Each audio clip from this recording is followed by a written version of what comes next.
Welcome to our Bloomberg audiences worldwide on television and radio, here on the final day of our special extended coverage from the 29th Annual Milken Institute Global Conference in Beverly Hills, California. Guess what, Katie?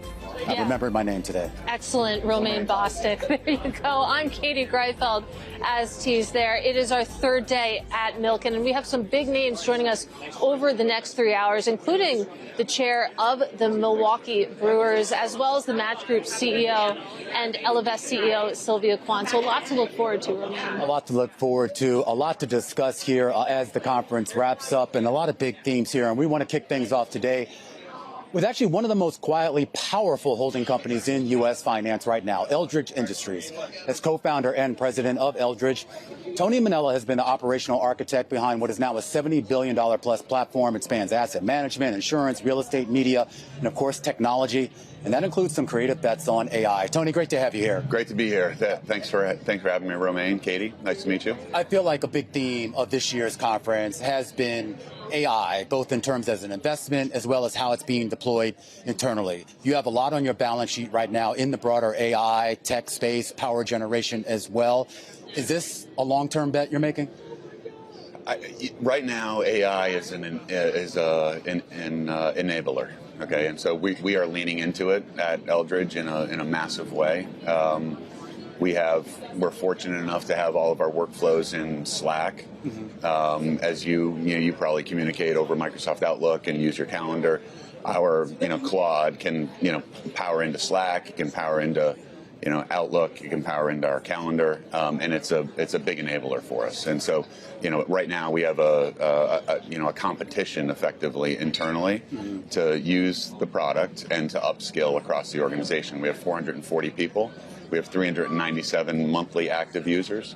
Of those 397 monthly active users, 280 are using it on a daily basis. And our power users are spending, call it $4,500 a month. In total, we've spent year to date, $133,000 on Claude. So it's not super expensive. We'll see where the spend goes in the future. Yeah. But we're leaning into it just because you need to understand where technology is going in order to be effective. Well, that's what I'm curious about. I mean, as you sort of deploy it internally, I assume you're using that same lens to decide what to invest in. You've already made some big bets on names like CoreWeave and Metropolis, Zinnia in the insurance space, which is basically just AI tech stack, Atlas on the power side, power generation side. Give me a sense here as how you make decisions about what is the right way to spend money on this technology. So we have 12 people internally that we've hired either from consulting firms or from tech shops that are helping the entire organization, whether it's investments, capital formation, finance, operations, client service, upskill, and use the technology. And they're embedded with our technology team that looks at investments. And so we're not going to, see a new advancement in tech and AI and say, okay, well, here's a software company that we might have invested in or we made a mistake in and we need to get out of. Well, talk to us a little bit about, how you're thinking about PE-backed software, because AI, obviously an enabler, like you said, but also an incredibly disruptive force. And certainly we've been seeing that play out over the past couple of weeks and months. I think PE-backed software, so lenders took solace in the fact that you were a low loan to value. Okay, and so you would overlook high leverage multiples. And you would take comfort in the fact that someone else was buying the business and you were lending 40 cents on the dollar, relative to the purchase price that was clearing in the market. At the end of the day, at 40 cents on the 40% loan to value, and you might be 8 to 10 times levered in that business. All of your cash flow goes to support the debt service, and so when you have all your cash flow supporting debt service, you can't invest in the future of the business. And I think those software companies are going to need to evolve into an orchestration layer on top of AI. In order to evolve and survive. And if you have too much debt, then you're not going to be able to invest and pivot your business model. Absolutely. And we know that, there are some maturity walls coming up in 2028. And maturity walls, I feel like they're the boogeyman, but maybe this one will be interesting. But talk to us, too, about, sort of the power demand that goes into powering AI. We've been hearing a lot about AI-driven data center demand over the past few days, one of the big hot topics here at Milken. I wonder how you're approaching that, because it feels like that really has bloomed sort of as a new asset class of its own. So we financed some data center builds. We have financed Colossus's, which is XAI's data center in Memphis, Tennessee. We financed their, they have a couple of combined cycle turbines that we have financed. We put about $600 million worth of debt on those, and that amortizes down and cash flows. And so, listen, we've lent to the build and the infrastructure build out.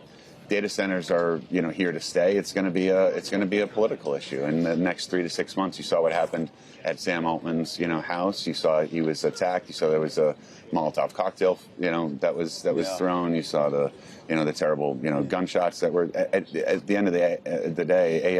There's going to be a big backlash against AI. I think data centers are squarely in the middle of that. But it's it's an issue that we as a society are going to have to adapt to, and it's not going to go away. Why do you think that people, at least certainly on the investment and asset management side, see the upside potential, at least relative to whatever the negatives are, while sort of rank and file people are almost looking at it from the completely different opposite lens? They're looking at all the negative aspects, the potential job losses, the potential disruption, but not really seeing any upside for themselves. I think you just got to use it, right? And people are afraid of it because of the publicity associated with AI and all the hype. But right now, I think if you jump into it, which is what we've embraced at Eldridge, and you try to understand what the boundaries of AI are, and you put it to use, you can upscale your organization. You can get more done with little effort. You can have better conversations with your colleagues. You can have make more informed investment decisions, and that's really what we're focused on doing. I think the people that it's easy to get scared by it and be in a state of paranoia and pause. Yeah. Right. And so I think you need to lean into it and upskill. Well, this is, one way or another, this is going to be one of the hugest structural shifts that we've seen in our economy. We're also going through another big shock right now when it comes to energy and geopolitics. Whether that's going to be as long-lasting as what we're seeing in AI, who knows? But here as we sit right now, public markets near record high, optimism potentially that we might get a resolution in the Middle East sometime soon. Are you surprised by how resilient the markets have been over the last 16 months? The equity markets, the strength of the equity markets is undeniable, right? I think the thing that people aren't really talking about, right now, and maybe you guys are on Bloomberg and I haven't been paying attention, but Trump is going over to China in 8 days. Yeah. And I think when Trump's in China in 8 days in Beijing, I mean, what's the outcome of that meeting with Xi?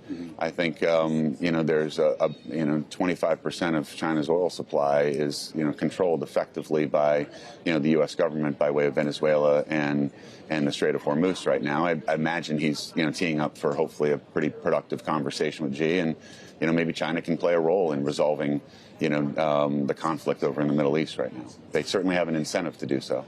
Yeah, and it is wild. You think about, how much time we spend so focused on the U.S.-China relationship clearly has taken a backseat over the past 2 months as we've been so focused on the Middle East. But it's a good reminder that, we're going to see a return there to that conversation. And, you just think about what we're seeing in the energy markets. As you mentioned, the equity markets, it seems like it's not even on the radar right now, much more focused on earnings. But, you just think about sentiment overall across asset classes. If we stay around these levels when it comes to oil, if we do see the daisy chain into other asset classes, is that something that, you think is likely, or are you hoping that maybe we will get this wrapped up pretty quickly? I mean, I hope it's wrapped up sooner rather than later. There's whether it's Qatar, Abu Dhabi, Dubai, or Riyadh, there's a lot to lose, right? There's a mass. You've been over there, Katie, Romaine. You've been over there. You've seen the infrastructure that's been built. There's a lot to lose, and I think there's a lot at stake. And hopefully, cool heads prevail, and we're able to see an environment that where the U.S. and China and Russia can work together, over multiple decades. I remember as a kid, going to bed being, terribly afraid of nuclear annihilation, right? And the early 80s. You roll forward, 10 years, and we defeat the Soviet Union, right? And there's a big peace dividend. But now, we spend our time, fighting ourselves in this country. And I wish that both sides of the political spectrum are in a spot, and the rhetoric, dies down a little bit, and we're able to lead, from the center of the country as opposed to either sides of the polls. Are you hopeful that's going to happen soon? I mean, I'm hopeful, but I think that when you're in your scroll, and when you're in your X feed or you're in Instagram, you have to realize that, you're being impacted by foreign influences. Whether it's China or it's Russia or it's Iran, they're impacting, the echo chamber with which you perceive and you see information. And so, I think most of America doesn't, realize that. And I think that who benefits from the political discourse in our country? The only person that benefits is the only entity that benefits really is our adversaries, And so I think it's intentional. I think it's intentional that our adversaries are creating and fomenting political dissent within our country. And I think it's incumbent upon us as Americans not to be Democrats or to be Republicans, but to rise up and lead from, a position that we are, Americans, and we want to see this country, thrive and prosper, over multiple, decades ahead. There's a lot of impossible questions I could ask you when it comes to geopolitics. So let's go to credit markets. Maybe that's a little bit easier. A little less controversial. We could go to privates, but I actually do want to talk a little bit about structured credit, specifically CLOs. There was an interesting story out today. Apollo apparently saying on their earnings call that they have a next generation version of a CLO that they're touting as less risky. Which is interesting. I mean, you think about CLOs in general, they've been so hot over the past couple of years, especially high-grade CLOs, as interest rates have been so relatively elevated. Now there's a little bit of a different conversation happening there, as the expectation is that rates will eventually come down. But, I wonder how you're thinking about the CLO market right now, because my understanding is that this is a market that you've re-entered somewhat recently. So there's a lot of tension on private credit, and some of the the banks are focusing on private credit. They in fact distribute loans that are private, and so it's a form of private credit. Those individual loans go inside of CLOs. Historically, when Todd and I started at Guggenheim, we put together a CLO. We had 100 individual names inside of the CLO. Today, you have to manage that CLO with 220, 250 individual names. Why? Because the documentation that has been underwritten, by the people that are distributing the loans has eroded, and it's eroded a fundamental, principle between the borrower and the lender. And so there's gaps in the documentation. We're in a position to be able to provide capital and encumber collateral to be able to attach to that. Yeah. But we have two CLO ETF products right now, a AAA CLO ETF that's called CLO X, and then CLO Z, which is a mezzanine, triple B and double B. The AAA is in effect 5% yield right now. That's that doesn't carry a lot of risk with it. One thing I'm curious, since Katie brought up Apollo, I'm curious about the insurance asset management connection. Obviously, Apollo buying Athene, KKR with General Atlantic. Obviously, your history as CIO over Security Capital. Give me a sense here as to whether that becomes the better model for alternative assets going forward. I think when we originate, we have a balance sheet in Security Benefit, which is a $60 billion, insurance company, and they need income, and so we originate income for Security Benefit, so in turn that they can provide income to their, policyholders and retirees. We're a much smaller version of KKR and Apollo. We're private. We have an alternative asset management firm in Eldridge Capital Management, and Security Benefit is, our insurance solutions business that, is a private platform that looks a lot like, Apollo and KKR. Yeah. But we've started with the balance sheet, and we've built the asset management capabilities around the balance sheet, as opposed to starting with the asset manager and then buying the insurance businesses. All right, Tony, unfortunately, we have to leave it there. So appreciate your time. That is Tony Minella. He is co-founder and president of Eldridge Industries and CEO of Eldridge Capital Management. This is the close of Bloomberg.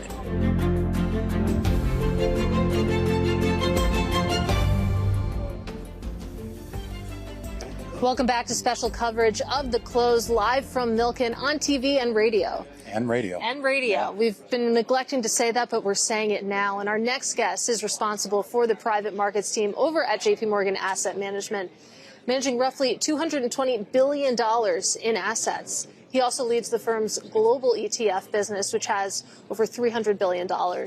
Let's bring him in now. His name is Jed Laskowitz. He is Global Head of Private Markets and Customized Solutions over at JPMorgan Asset Management. Jed, so fun to see you in LA. Yes, great to be here. So we're on day 3 of the conference. Day 3. It's been a bit of a doozy, and I'd love to get a peek into the conversations that you've been having here. You know, what are some of the main themes that are percolating? What are some of the big questions you've been getting?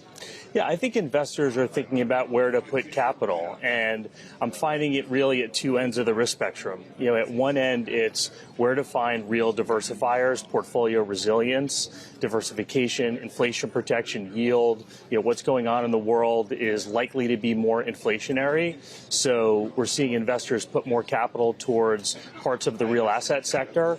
And then on the other end of the spectrum, you know, companies are still staying private for longer. You know, some of the highest growth, highest performing AI companies in the world are transforming lots of different industries that are having both positive and challenging effects on certain parts of the market. But the ability to access that growth in private markets is extraordinary.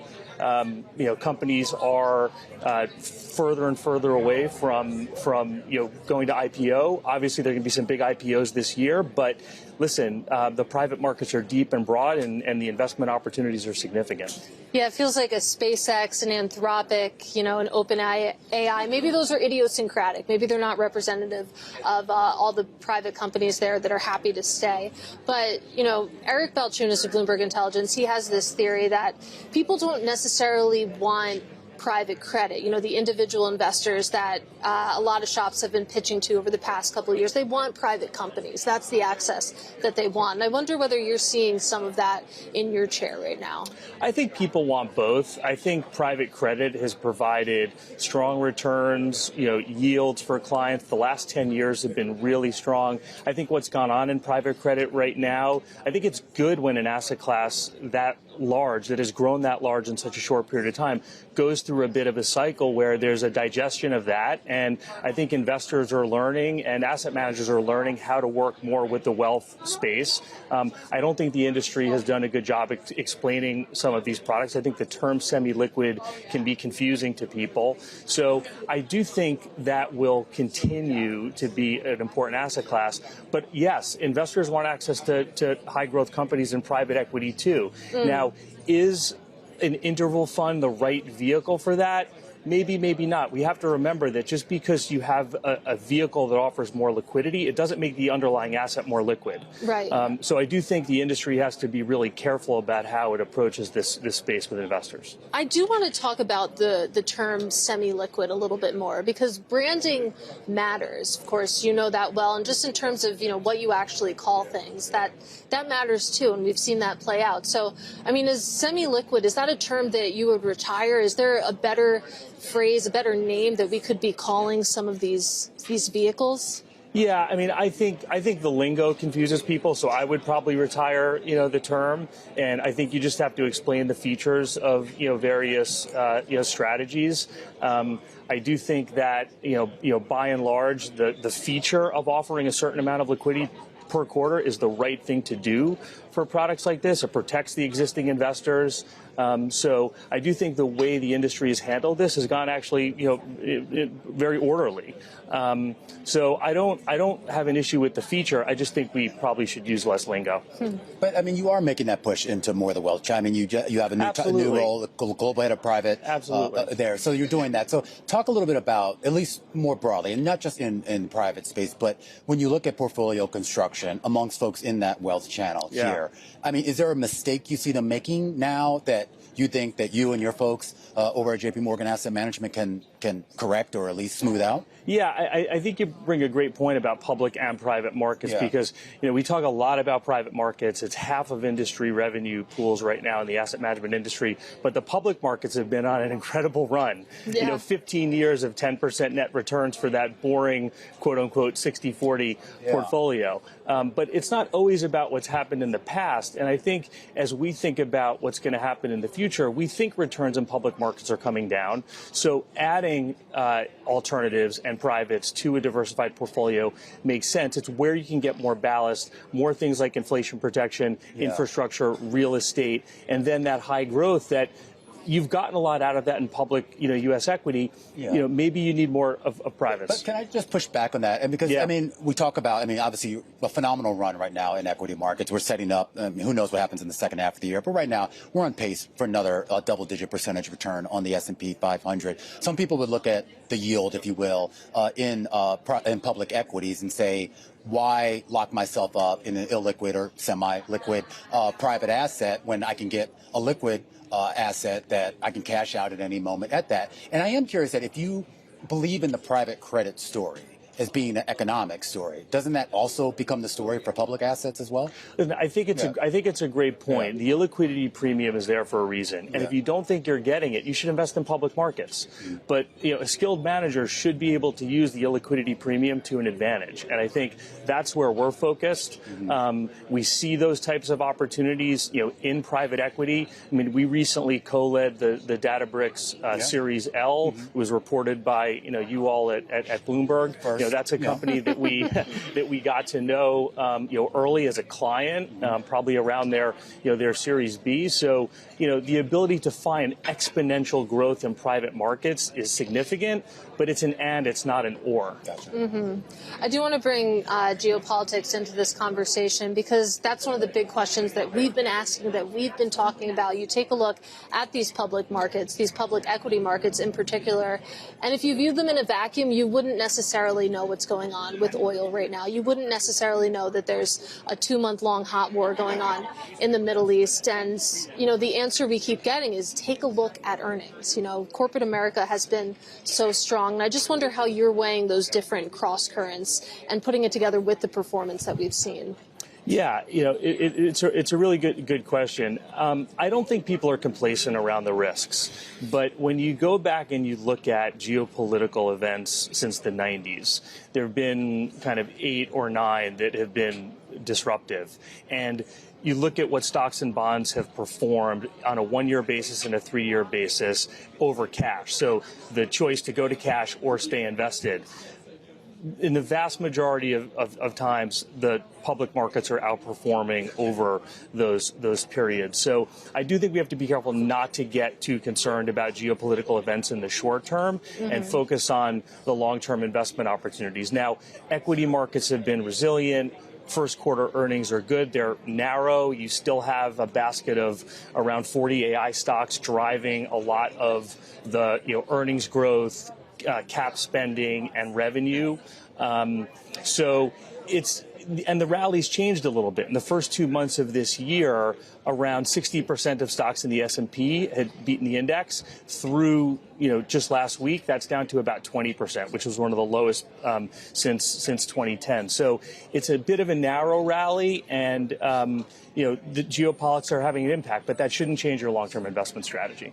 Jed, really appreciate you having here. Yeah, great to be here. Absolutely. Jed Laskowitz there, Global Head of Private Markets and Customized Solutions over at JPMorgan Asset Management. We do want to get to some breaking news as we watch the markets move higher here to record highs. Shares of Flutter taking a big spike down. We're now learning that Amy Howe, the head of Flutter's FanDuel business, is going to be stepping down for right now. It looks like Christian Jensky is going to lead that U.S. business here. The share is only down about 2% here, but a lot to talk about. We were talking a little bit earlier at Milken here about prediction markets and a lot of the pressure that's been putting on some of the more traditional sports books out there. Absolutely. We know that is an existential question for a lot of these sports books. It's worth pointing out that Flutter reports after the bell today, so this news coming a few hours before that. You can see, again, traders trying to decide how to feel about this news, but the big headline there is that Amy Howe, the CEO of FanDuel, is stepping down. All right, and we are going to actually talk a little bit more about sports. We're going to talk a lot about sports here. Mark Attanasio, of course,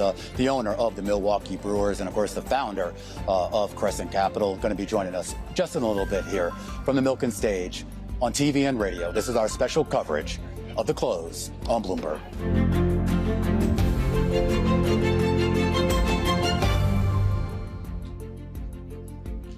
Welcome back to special coverage of The Close, live from Milken on TV and radio. We keep the conversation going now with Michael Choe. He began his career in 1997 in corporate strategy over at McKinsey, going on to run Harvard University's PE portfolio before spinning it off into an independent firm now known as Charlesbank.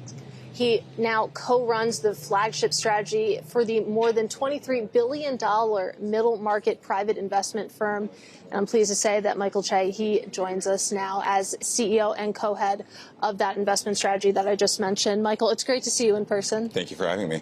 So I'm taking a look at the notes that you sent over to our producers, and you say that you take a look at the years of 2010 to about 2021, and that was really the decade of software in PE. We're in 2026 right now, and I wonder, what you would call this decade. Yeah, I would say that we are beginning to see what we think of as a pretty healthy mean reversion of back to basics in private equity. It's hard to remember this now, but even as recently as the middle of the last decade, you felt like you risked obsolescence in private equity if your firm wasn't really concentrating capital into software. And what we saw during that decade was really a massive concentration of private credit and private equity capital in software transactions. And investors were really rewarded pretty handsomely for this. 55% of our industry's value creation came from multiple expansion, and much of that was really disproportionately concentrated in software. And so that really resulted in a huge amount of concentration of capital, 20 to 30% in the latter half of the decade, really going into this one sector.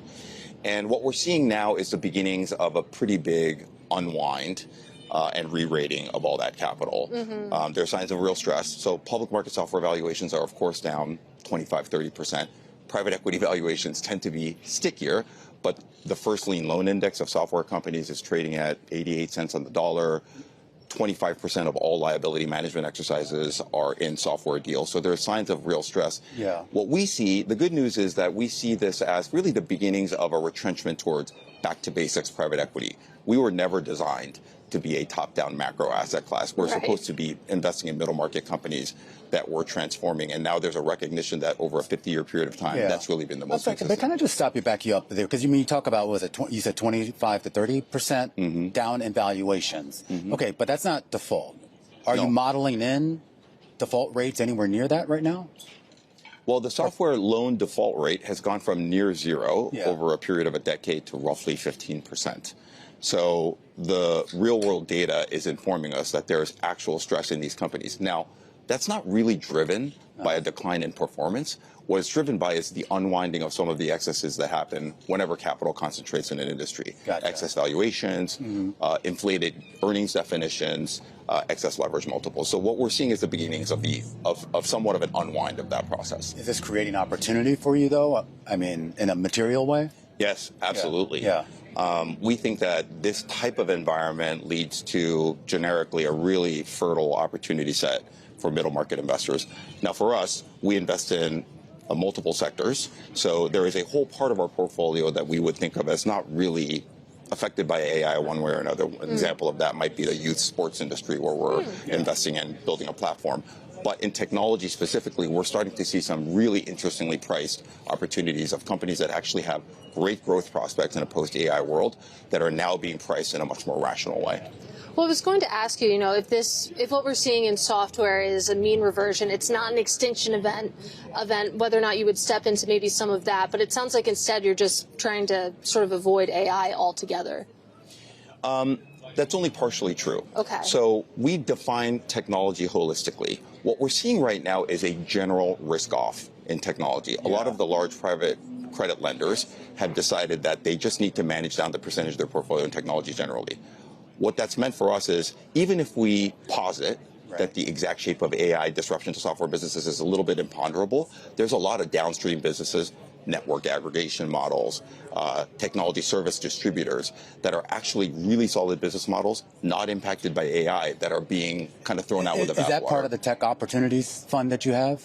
That is part of our overall practice. That's part of the overall we would practice. Look at good middle market businesses that have those type of technology and market exposures where the AI risk is either isolated or actually a net positive to the business model, and think about adding those selectively to our portfolio. All right, Michael, it's great to get some time with you. Really interesting conversation. Hope to keep it going soon and talk a little bit about youth sports because that certainly is interesting. That is Michael Choe. He is managing partner, CEO, and co-head of Charlesbank's flagship investment strategy. Meanwhile, we probably should look at markets because they're pretty active today. They are on a record highs right now. All of the benchmark indices up more than 1% on the day. You see the NASDAQ 100 up almost 2%. Part of that, of course, is the big bump up that we saw from the earnings out of AMD. And really this idea of this continued spending in the AI space. Yeah, and it's interesting, too, to see this rally that's cooking underway in the bond market. 10-year Treasury yields down by about 7 basis points. We're sitting at 4.35% on your 10-year Treasury yield. And then take a quick look at what's going on with Brent, down 8%, 101. You know what we call that, Katie Greifeld? Tell me. Inverse correlation. Inverse correlation. There you go. Might help explain also what's going on in the equity market beyond what we're seeing in earnings. But let's switch gears here and talk a little bit about dating because Spencer Rascoff. Something neither one of us know anything about. Yeah, right. But a lot of people do it, apparently. And we're speaking next to Spencer Rascoff. He assumed the CEO role over at Match Group a little over a year ago, committed to bolstering the Tinder and Hinge parents' trust with its customers. The move follows his decade-long streak at Zillow, the real estate platform that he co-founded and scaled to $3 billion in revenue and a $10 billion market cap. I'm pleased to say that he joins us now on the heels of Match Group's first quarter earnings report. And it's great to see you, Spencer. Thank you. Great to be here. Let's talk about dating in general, because there's a lot of wild accusations out there when it comes to Gen Z. They don't drink, they don't date, and you've seen that certainly pop up in a lot of different industries. And I wonder, how you're thinking about that younger user who, I don't really know what they do all day. Yeah, we think about it constantly, and we've got teams of social scientists that are doing all the research you could ever want about Gen Z and also Gen Alpha, which is up and coming as well. Gen Z is the loneliest generation. They desperately want to connect. They just are a little nervous in terms of doing it. And so we have to make sure that our apps adjust to their changing expectations. So, for example, Tinder launched a feature about 6 or 9 months ago called Double Date, where two friends join up and then they're swiping on pairs of people. About a quarter of our Gen Z users globally are now using that. In some countries, around half. So that's just an example of how we're creating more social, lightweight, low-pressure ways for Gen Z to connect, which is how they want to use our apps. Man, the loneliest generation. It's pretty grim, and it's interesting to hear that you've hired social scientists to sort of look at this. And with that in mind, I wonder, how much of a role did the pandemic play? Oh, it was huge, very impactful, obviously. Look, if somebody missed their high school graduation and their first 1 or 2 years of college because they were doing it online, or they missed their college graduation in the first 1 or 2 years in the workforce, and then they worked remotely for a couple of years, a lot of those folks didn't develop the types of social skills or ability to flirt or form connections that many past generations did. So, for a number of years, our company didn't adapt to that reality. Now, we're regaining that product market fit with young users by building different types of features that are that resonate with that type of user and their changing tastes. So it's not that Gen Z doesn't like dating apps. It's just that they don't like dating apps that don't work and that don't work for them. So it's incumbent upon us to make sure that we're adapting to that reality, and we're, of course, doing that. And we shared a lot of data on the earnings call yesterday about how we're making progress there. I do want to talk about some of that progress. I mean, obviously, you were brought in to turn around this company. You reported earnings yesterday. You had relatively decent revenue growth. I think a lot of people were looking at the declines in Tinder, which have slowed. So still down. I think it was like 7%, but that was an improvement over where we were before. When we talk about this idea, and you have a big ecosystem, I mean, obviously it's Match.com, but also Tinder and Hinge and a few others that I'm probably forgetting here. As you drive people back into these apps, I guess what keeps them there? Because wasn't that always sort of one of the big criticisms of these dating apps, is that if you have success on it, you don't have a reason to continue using it. Yeah, we hear that sometimes, and I think it's sometimes difficult for investors to figure out where to put us, because they're used to other subscription businesses like a Spotify or a Netflix where you want to retain a user forever. We do not want to retain a user forever. We want people to have success on our apps and get off our apps. I mean, Hinge's whole tagline is the app that's designed to be deleted. So it very much is meant to get off of it. Now, the business model impact of that is that we would much rather someone have success on our apps and shout it from the rooftops and churn. That's great churn. So, bad churn is people that don't have success on our apps and they leave. My brother and sister, for example, both just moved in with their partners that they both met on Hinge. Yes, we lost $20 or $30 a month from their canceled subscriptions, but they have told many hundreds of people about the success they had on Hinge, and that's well worth it in terms of positive word of mouth. The data that we shared on improving Tinder's product market fit. Tinder is the #1 dating app in 166 countries, so it's massive. But it had sort of lost its way in terms of product innovation. We've turned the corner on a lot of that. Well, that was a big part. I mean, you had basically a 3-phase plan. Product rebuilding was a big part of that for this year, right? Next year, we're talking about what? Sustainable growth. And a big part of that, too, I saw one metric that was out there was it $1 billion in revenue for Hinge? Yes, that's the near-term goal. So do you think you can still achieve that? Absolutely. Hinge's revenue was up 28% year over year this quarter. It continues to outperform. It launched in Brazil and Mexico a couple months ago, immediately became the #2 or 3 dating app kind of right out of the gate. This week we launched 10 new countries at Hinge. So there's huge runway internationally and just enormous potential for Hinge as we also turn around Tinder at the same time. I also have to ask you about AI. I made a joke on a panel yesterday. You can't go more than an hour without talking about AI. But I am curious, how you're integrating AI, and do people want it? Do people want to actually interact with it? Great question. The way we approach AI is we use AI to bring people closer together, not to stand in between them and one another. So users do want AI, but they want it to sort of be seamless and be in the background of our products. So some examples of ways that we use it. We use it to help make it easier to create your profile, because it can be very intimidating to look at a blank sheet of paper on an app and it says, describe yourself. Well, AI can help tease that out from you. We use it to help people behave well, because one problem that people have on dating apps is sometimes their messages are inappropriate or too forward or too much too soon. So we use AI to read your message, and if we think it's maybe too much, we pop something that says, are you sure? The recipient might view this as a little bit forward, a little bit inappropriate. So that's a way that we make AI improve the safety of our platform. And there are many that in a lot of areas of my life right now. That earpiece and that also. Yeah, maybe you just roll that out beyond the dating apps. Spencer, real quick, we only have about 30 seconds, but I am curious. You plan to stay in this job? Yeah, I'm having fun. Absolutely. And I got a lot more work to do. I mean, because you're a serial entrepreneur. You're not going to get the itch to go somewhere else? I'm a serial founder. I founded companies, taken them public, sold them. I've invested in a lot of startups, but I'm connected deeply to the mission of this company. I really care about helping people connect. I think humans need humans, especially in this world of AI. And Match Group is one of the few companies at global scale that can help cure loneliness. All right. Well, someone who does a live news show, I definitely agree. Humans definitely need humans, and we really appreciate you being here, Spencer. Spencer Rascoff there, the CEO of Match Group, and of course the co-founder, former CEO over there at Zillow. When we come back, Katie, we're going to talk your favorite topic, adult sports. I love sports. Mark Attanasio, the chair and principal owner of the Milwaukee Brewers, will be joining us here as our special coverage of The Close continues live from Milken on TV and radio. Stick with us. We'll be back in a moment. This is Bloomberg.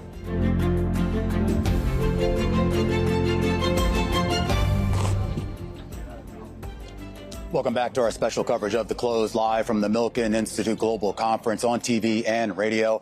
Mark Attanasio has to be one of the more multidimensional guests that we're going to speak with here at Milken in his current role as owner of the Milwaukee Brewers, chair of Major League Baseball's investment committee.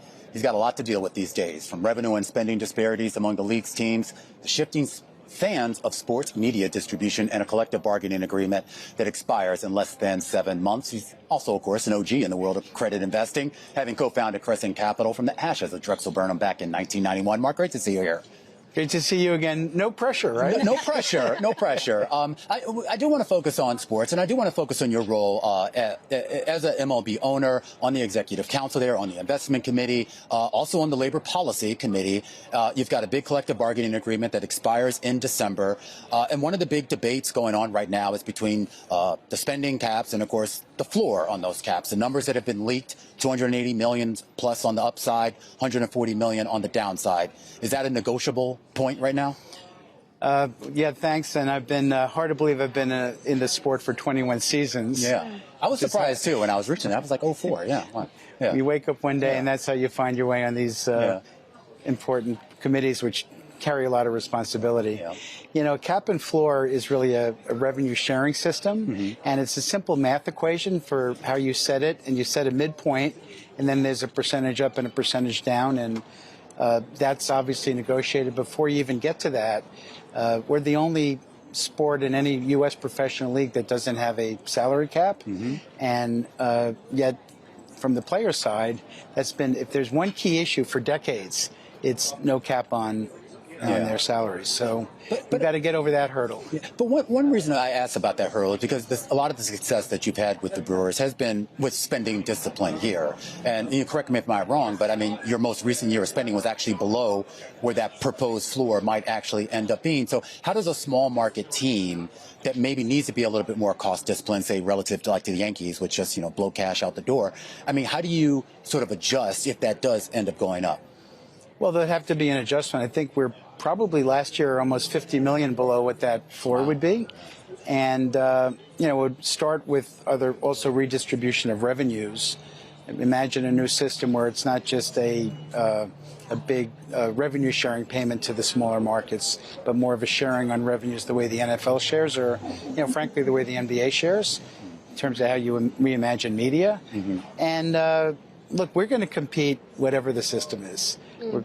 We've been, I think since 2023, I read this morning to try to prep for these things, so I didn't realize we had the most wins in baseball since 2023 besides the Dodgers. Oh, okay. So you sort of got, the highest payroll team and the 23rd highest. Wow. Yeah. And I think you see where owners commit to winning. They can compete. There's other teams like us, the Rays are doing great this year. The Guardians have had continued success. But you can have commitment to winning and still not win, which is what makes it so challenging to actually own a sports team. And also it's the fun of owning a sports team. Yeah, well, talk to us a little bit about what you would say your long-term vision for the Brewers is. We're talking about this world where you do have these payroll gaps, and they continue to widen. Obviously, you're finding success despite that. But if you could articulate it, what would it sound like? Well, I think it starts with being a good steward in the community. And fortunately, I bought the team from Commissioner Seelig, and he was a great steward of the team for 35 years. And so you think about doing right by the community before you think about owning something. And I recognize, even though the team is in trust for my sons, at some point another family or group will be the steward for the team. So I think about it being a great fan experience, being a great place to work, including the players' work. The players used to say when I first got there, I got to go to work. I know you got to go play. No, they're working and work really hard. And you have to be a leader in the community. And so with that, you also try to be sustainably competitive.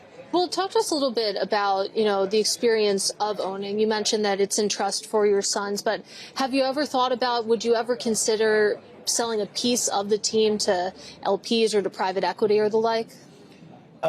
You never say never, but I don't see selling to private equity. We brought important families in the community into ownership because they can help us steward the organization for the 4 tenets I laid out. And, every year we reconsider what the ownership looks like. We added a couple new LPs or investors, I call them owners, last year. A couple before that, but interestingly, our dozen or so in original owners pretty much have all put their investments in trust, which is great because it really gives us the stability. You think about the success we've had, the stability in ownership, stability in management. Pat Murphy was our bench coach for 9 years before he became the manager of the year. Matt Arnold was our assistant GM to David Stearns for 9 years before he became the executive of the year, both back to back.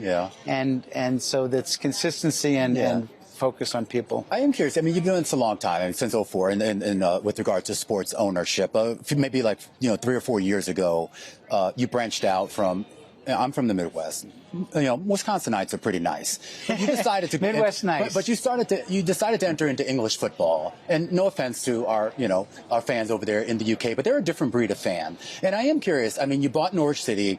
You're trying to build that team up. And I am curious about the differences that in building a franchise underneath that English sort of soccer system relative to the U.S.-based professional sports system. Well, we were talking out here with some of your production people, and they said, "Oh, you're like the Ted Lasso of owners." Which is boy! Really, I will say, I really did not. I did not know what an own goal was. An own goal is when you kick the ball. Somebody kicks the ball off your own guy, and it goes into the goal. And so I had to learn some of the lexicon. By the way, they call them supporters. And it's football. And they're presenters over there. And yes, and by the way, our manager in Milwaukee, Pat Murphy, calls it kickball. But it's they truly the supporters there truly believe they own the team, and it's sort of I don't know if you call it, it's cradle to grave in terms of their passion, and pretty much in many cases that's what they live for. And so our season just ended, and it'll pick back up in training camp within a month. And meanwhile, some of our players are playing for their national team, so the supporters will follow that.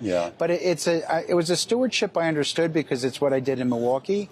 And there I took the team over from a woman named Delia Smith, who was beloved as everybody's auntie, as they say there.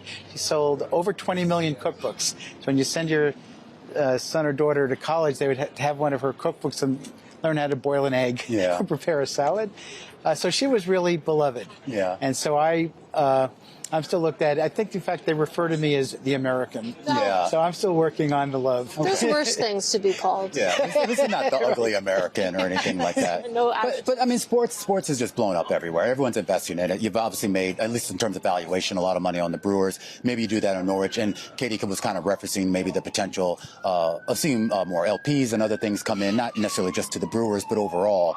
As you see sports expand as an asset class, do you think it's being done right? Well, it's being done, whether it's done right or not. It's sort of the genie's out of the bottle, and it's almost a $3 trillion industry as it's described, as it gets into media and gaming and infrastructure and every other adjacent category. I will say owning a team is very different than investing in a league or investing in sports generally. And so if you have an investment in an F1 team that you're just a passive investor in racing, and that's done very well, obviously. That's different than actually running the F1 team.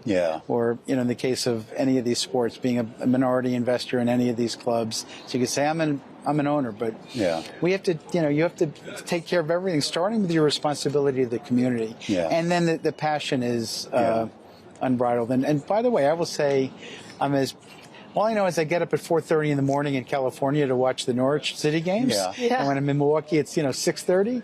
And I get as angry when we don't play well as I get angry in Milwaukee.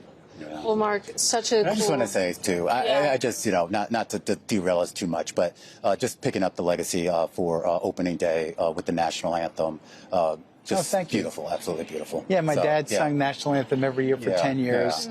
And it sports brings people together, brings families together. I think in this divided world, it's important not only for the investment opportunity, but as a way for us to bring people together. All right, Mark. Thank you for saying that, Remy. Thank you. Great to get some time with you. Hope to keep the conversation going soon, especially as we get closer to LA 2028. Mark, of course, is on the executive committee there. Happen? There's a big hole in the ground right behind us. I know. Oh, it's happening. It's happening. You heard it here first. That is Mark Attanasio. He is chair and principal owner of the Milwaukee Brewers. Now, coming up next hour, conversations on sports with George Pyne of Bruin Capital and so much more. This is special coverage of The Close, live from Milken on TV and on radio.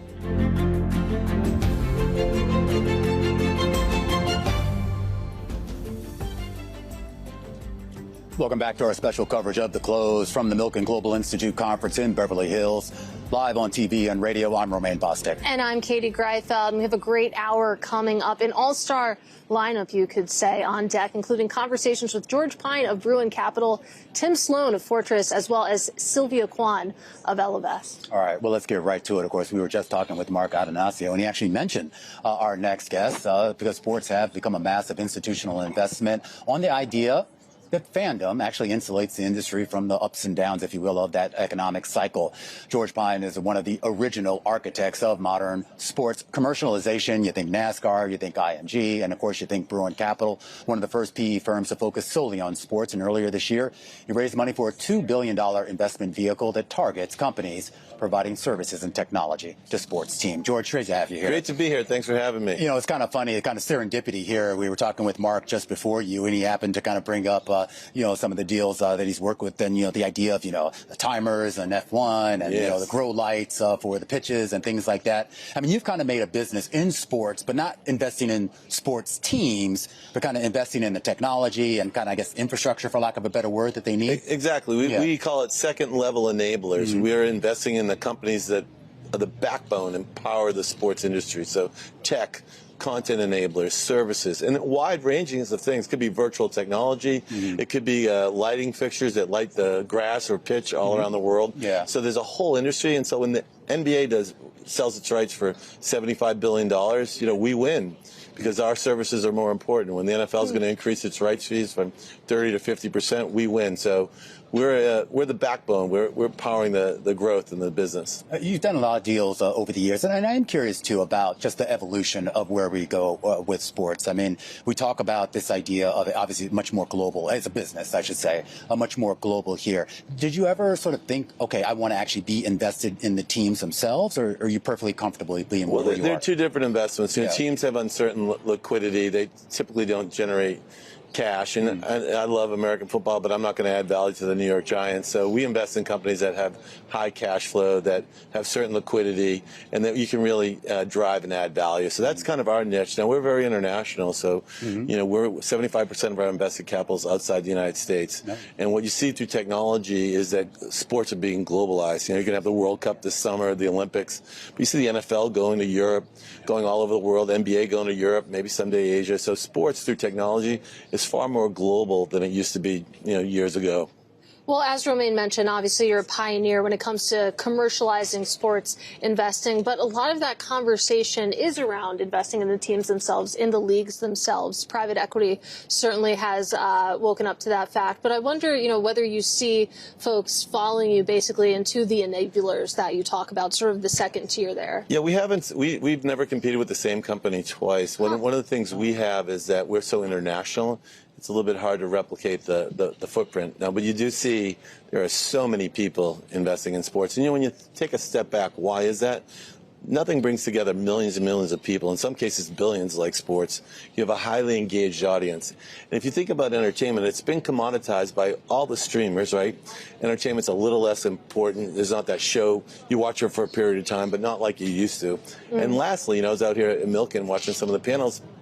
You know, sports, AI enables sports. It won't disrupt it. So if you're looking to invest in something that's safe and reliable, sports is that investment. Yeah, I have to imagine in some way AI enhances the experience, or has the potential to, the experience of viewing live sports. It's not necessarily like people want to watch robots playing sports. They want to watch people. So enhances, and also, as you say, maybe perhaps you're insulated a little bit. Yeah, I was watching a panel yesterday. The safest place to invest is sports, because it's not going to get disrupted by AI. And as you point, only enhance. It's going to bring the game closer to people. Think about this. For most of our adult life, sports has been B to B to C. And now sports is going B to C with streamers, but also through new technology. Well, speaking of streamers, I am curious. You took a minority stake, what was it, in box-to-box films? Yes. And everyone was talking, I mean, let's talk about F1. I mean, there was obviously Drive to Survive. A lot of people are saying, crediting this with bringing a lot more awareness, certainly in the U.S., to open-wheel racing with F1. Why are you going down that road? Is this kind of the future where we get more engagement out of the sports fans with these types of documentaries, unscripted programming that are directly related to the leagues? Right, things that are sticky, emotional connection. You know, when streamers are going to love sports because of the advertising, right? That's the next place for them to go, and sports over indexes in advertising because of the connection. And shows like shows like Drive to Survive connect the fan to their passion. Yeah. So yesterday, we actually saw, the head of FIFA did a big panel here. Soccer balls were being kicked around everywhere. Everyone's talking about the beginning of the World Cup. I am curious as to what type of catalyst that is, not only for the interest in the game of soccer, football, if you will, but also more importantly for your business. Do these types of large events events, do they catalyze new investment, new interest? Absolutely, because you can feel the pull. So a lot of our businesses this summer are going to have enormous success because of the World Cup. They'll have enormous success because of the Olympics. These things just drive interest and awareness. Even you can see markets, like in Saudi Arabia in 2034, they're going to be hosting the World Cup. You can already feel the pull in what I call football, but in America you call soccer. Right. You can feel the pull. We're building production studios. We're selling players into Saudi Arabia. We're for 2034 already. Wow. We're building fields in Saudi Arabia. So these big events drive enormous economic activity on top of coalescing people together. Absolutely. Well, you mentioned, you're building fields in Saudi Arabia. You're a very international business. And I do wonder, how you think through geopolitics, the fact that we do have, a hot war unfolding in the Middle East that has ripple effects for the region. How have you been approaching that? Carefully. Yes. Carefully. I don't have a silver bullet. Yeah. One of the things, I've been doing business internationally for 20 years, and we were in business in 71 countries, and so it's an interesting time being an American-led business. I think humility is important and goes a long way. It's kind of how we approach things. So be careful, be humble. That's good advice in any Careful situation. and humble. I think it's good advice for everybody. There you go. But talk to us a little bit more from that international perspective. What markets are you seeing the most growth in? What are you most excited about here? Well, really what I see is like I said, the globalization. So you see, we're talking about the World Cup and football, European football coming to America, and American sports going around the world really through technology. So I think that's the future. I think also the one-to-one relationship. Well, I'm a Liverpool fan. I might be in Los Angeles now. I can experience Liverpool in ways that I couldn't 25 or 30 years ago. And so that's direct messaging, other direct-to-consumer products. It's different types of content. People are consuming content differently, and those people are able to deliver it.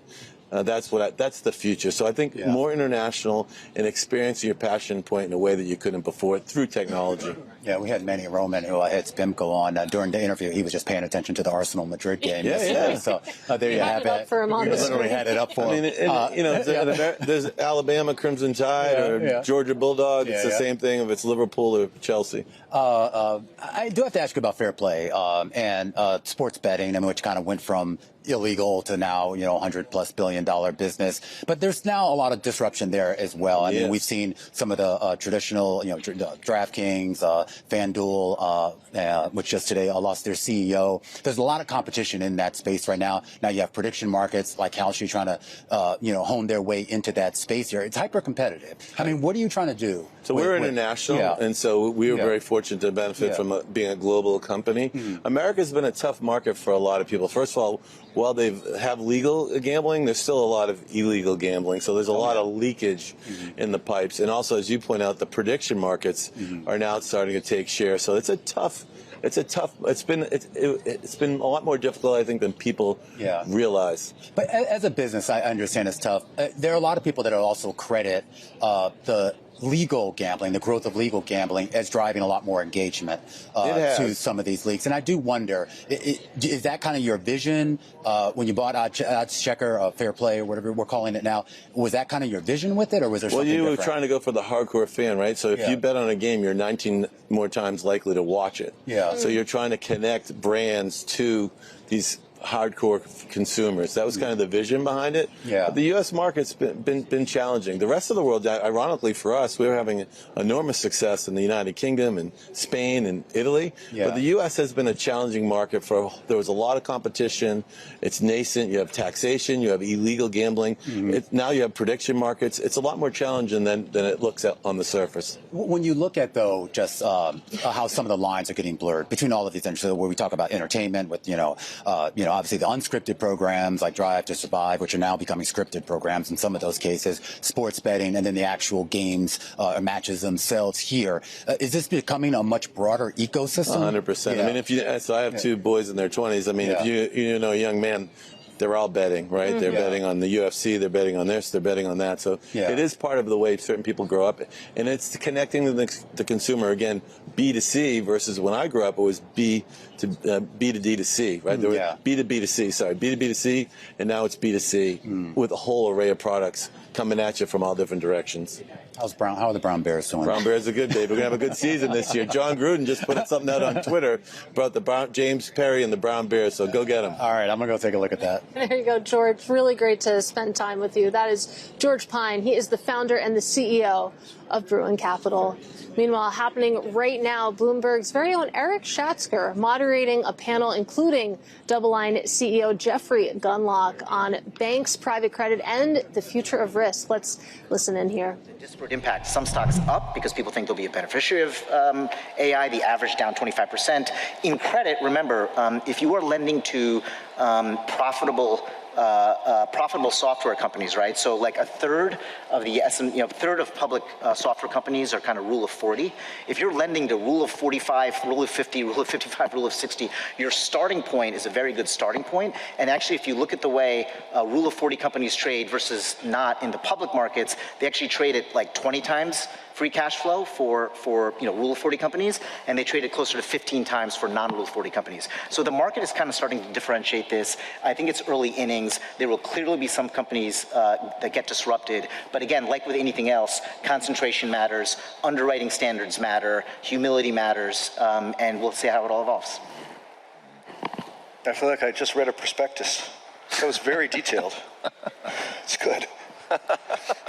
Well, we try to be nuanced. This is nuanced stuff. But to the point earlier, by the way, I mean, again, I don't know that people are making these arguments, but if people shouldn't be.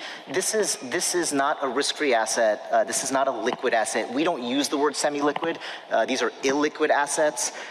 We didn't scale in the RIA community like some others did, and so if people were making these arguments about volatility so we agree people sort of shouldn't be doing that. I do think that the lack of nuance is not limited to private markets. I see people in public markets kind of oversimplifying stuff, and that can lose nuance too. So I think it is important to be nuanced. Semi-liquid is kind of a diabolical name because semi means half, and liquid means liquid. So it's half the time it's liquid. It's liquid when you don't want your money, and it's illiquid when you do want your money. That's what semi-liquid diabolically, I was probably subconsciously termed that way because it's really telling. Isn't AI a bit different from your typical sort of credit issue in as much as it is, I don't know what analogy to draw, but like the asteroid, right, that's coming in and going to hit planet credit. One thing about AI is at the end of the day, AI is software, right? And it's not necessarily free, right? Right now, everyone's in this stage where, if you talk to most companies that have a good balance sheet, they're going to tell you they're not counting how much the tokens cost, they're not counting how much it's going to cost to run these things over the long term, right? I've had a lot of those type of conversations, and look, I candidly don't think, most people here at their firms are doing that, right? But there is a cost to that, right? And so what does it do? It lowers the barriers of entry, right? It takes away pricing power for a lot of the existing software vendors that we're talking about. And I agree with the system of record stuff and, working at a large bank, right? And thinking about some of the things that we need, we can't take chances with that. I'm sure others feel the same, but there are certainly vendors that over time, I think we will feel we need less, or if the price of that comes down. And we are listening in there to a panel taking place right now live on one of the Milken stages. We heard there from DoubleLine CEO Jeffrey Gundlach. And just an alert to our viewers here at The Close, we're going to continue on the road. We're going to have a special show tomorrow, live from DoubleLine's headquarters here in Los Angeles, where we'll have a much longer and introspective conversation with the man himself, Jeff Gundlach. So looking forward to that. He's been very vocal when it comes to garbage lending going on in private credit. Also going to be so fascinating to get his thoughts on the Fed and this moment in monetary policy. Yeah, really excited for that. That is going to be must-watch television and radio. But don't go anywhere. We got a lot more coming up here today. When we come back after the break, we're going to talk a little bit more about the global real estate market, and we're going to have some great perspective. Tim Sloan, he's the vice chair and head of real estate over at Fortress, and of course the former CEO of Wells Fargo. This is Bloomberg.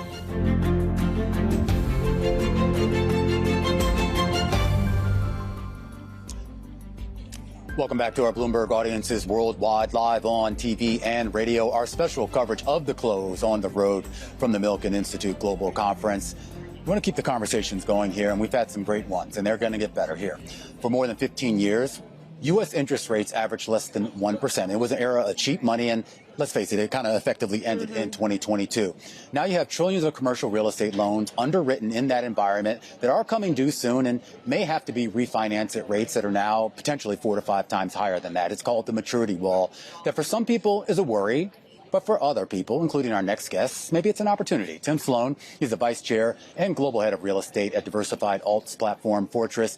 He's, of course, also the former CEO of Wells Fargo. Great to see you again, Tim. Thanks. It's great to be here. Let's talk about that maturity wall. Sure. It's significant. It is very significant. And no one quite knows where interest rates are going to be when some of these start coming due. Maybe they'll be lower, depending on if you believe what the Fed and Kevin Warsh might do. But I think what everyone knows is they're not going to be sub 1%. Right. How are you leaning against that, if at all? So we look at the maturity wall as an opportunity, candidly. We think the maturity wall in the U.S. is about $4.5 trillion. Wow. There's another maturity wall that's occurring in Europe that's roughly $1 billion. It's a slightly smaller market. And the opportunities that we're seeing is to providing credit for good customers that are with a financial institution that doesn't want to grow their portfolio, and so we're stepping in and providing loans that otherwise banks might make on a very attractive risk-adjusted basis. Or there are more opportunistic situations in which we're buying those notes from banks, we're providing financing to refinance those borrowers, or when the notes are for sale or the properties are for sale, we'll go ahead and buy those in our opportunistic strategy. And we think this is going to last for a while. Yeah. Oh, so this is just getting started right now. 100%. Well, I am curious about that, too, because, I mean, the timing, I would think, almost works out somewhat to the favor of the industry, because I felt like if we were having this conversation a couple years ago, when you look at the state of commercial real estate, particularly in offices, it was a much more dour conversation. Now it seems like some of that worst-case scenarios with regards to tenancy, occupancy, if you will, that's improved in your view? Well, it depends on the market. I mean, the office market is very complicated. Think of the office market almost the way you'd think about the U.S. economy as people describe it as K-shaped. So you've got, and look here in Los Angeles, you've got Century City, which we're adjacent to, which is building a new office building, absolutely very well leased. Values are down for sure for their peak, but it's doing a big fine. tenant over there, right. by the way. And then you go 10 miles to the east to the traditional kind of downtown core of Los Angeles, where buildings are trading at 2005 and 6 and 7 values. So submarkets really matter. We've been very active in office, and for the right investor, you can be very successful. But on that point, a bit of the disparity, I mean, just using Century City and downtown Los Angeles as an example, is that a function of the neighborhood, or is that a function of the type of buildings that were already there? Well, I think it's a function of location. I know that sounds kind of silly, but it's hard to get around in Los Angeles. And so if you live on the west side, there's this line of demarcation of the 405 freeway. You'd rather work on the west side, and it's a longer drive. It can be an hour, hour and a half downtown. So that's a driver.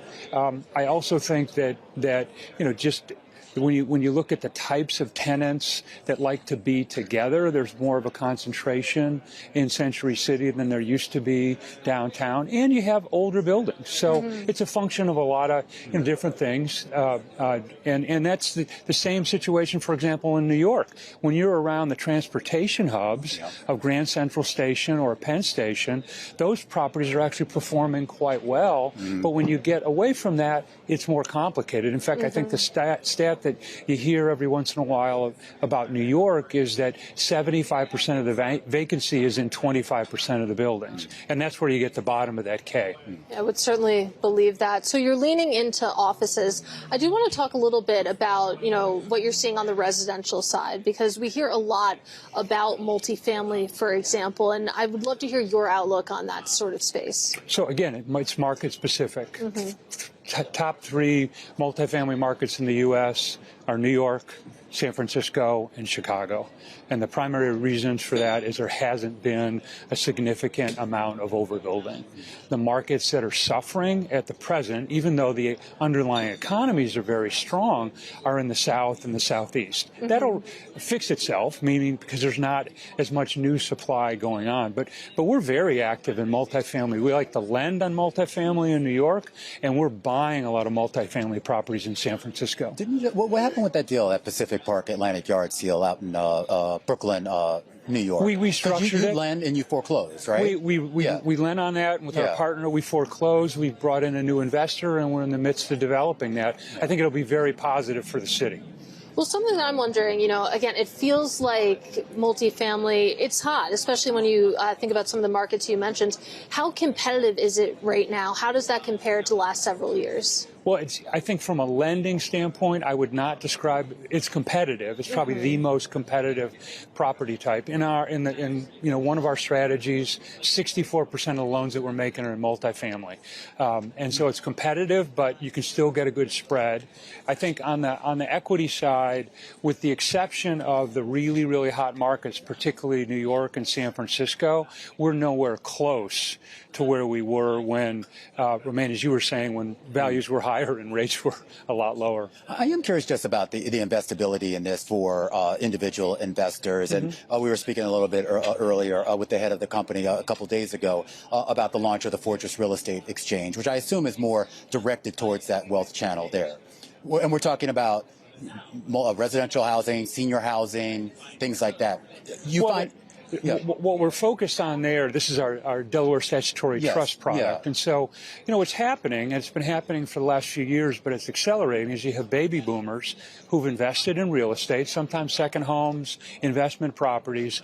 They want to sell those properties. And they're going to have a gain, which is great for them, but they don't want to pay tax on the gain. So the Delaware Statutory Trust product allows an investor to shelter that gain in a new real estate asset, but they're not required, like in a 1031 exchange, to manage the asset. And then they get a current return of, say, 5-6%. Okay. And then it allows them to defer the basis until they pass away, and they pass it on to their heirs. Yeah. And speaking of baby boomers, let's talk a little bit, too, about senior housing, because that's another big topic. When you talk about, residential, usually what we hear is multifamily, and we hear senior housing as well. How market-specific is that, or does that more extend broad brush across the country? So we've been very active in senior housing. In fact, we've been one of the largest purchasers of senior housing projects outside of the two large public companies in the U.S. over the last few years. When you step back, the seniors housing market has always been kind of that next great investment. Not always, maybe for the last 20 years. But people got the timing wrong, meaning that the baby boomers, the thought was, well, when they got to be 80 years old or 75 years old, they'd just go ahead and move. But they didn't want to do that. They were healthier, people were living longer. So what happened was there was a lot of carnage in the industry over 5-10 years ago. That's changed because there's not a lot of new supply, and there's much more demand. So we're focused primarily in the South, Southeast, in private pay type situations. The returns that we're getting are very attractive. All right, Tim, really great to get some time with you. Appreciate you taking the time at a busy Milken conference. That is Tim Sloan. He is vice chairman and global head of real estate over at Fortress, as well as the former CEO of Wells Fargo. Meanwhile, I think we're about 30 minutes away from the close. Yeah, I've been trying to get my mother to move. She refuses. Does she? Yeah, so. Going to move in with you? Is that what you want? All right, coming up next. Coming up next, we're going to discuss the new economics of private capital. I'm very excited for this conversation with Tikehau Capital co-founder Mathieu Chabran. That conversation coming up next. You don't want to miss it. This is special coverage of The Close, live from Milken on TV and on radio. This is Bloomberg.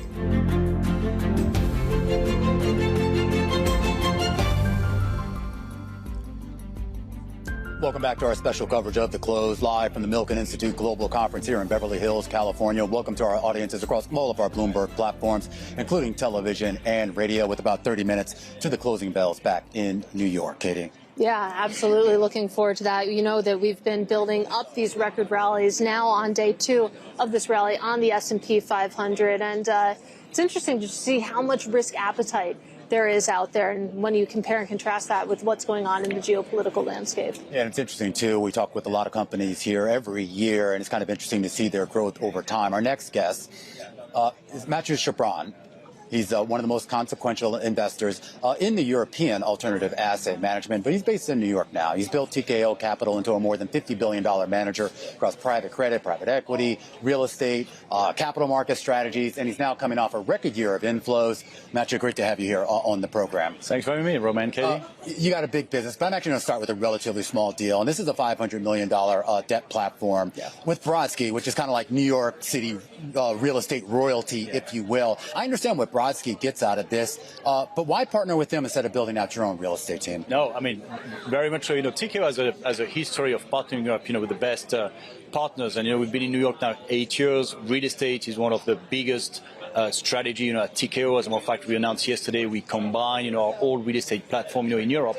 And as we were expanding in the U.S. and real estate finance, being a natural extension, to our debt product offering, we met with the Brodsky organization, a third generation New York real estate developer who we had teamed up with on some equity deals. And, we said that could be a very interesting project to be together providing financing on other projects, for them a diversification, for us, part of our business and expanding that into, the product offering.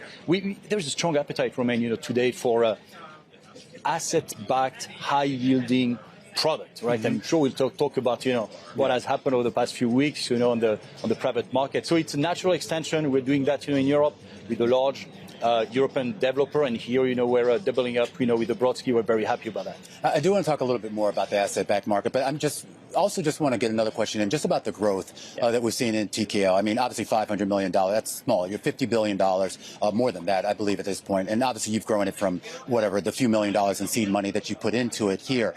There has been some speculation about what's next. You recently sold your stake in Schroders, and that raised a lot of questions as to whether maybe you yourself would be for sale.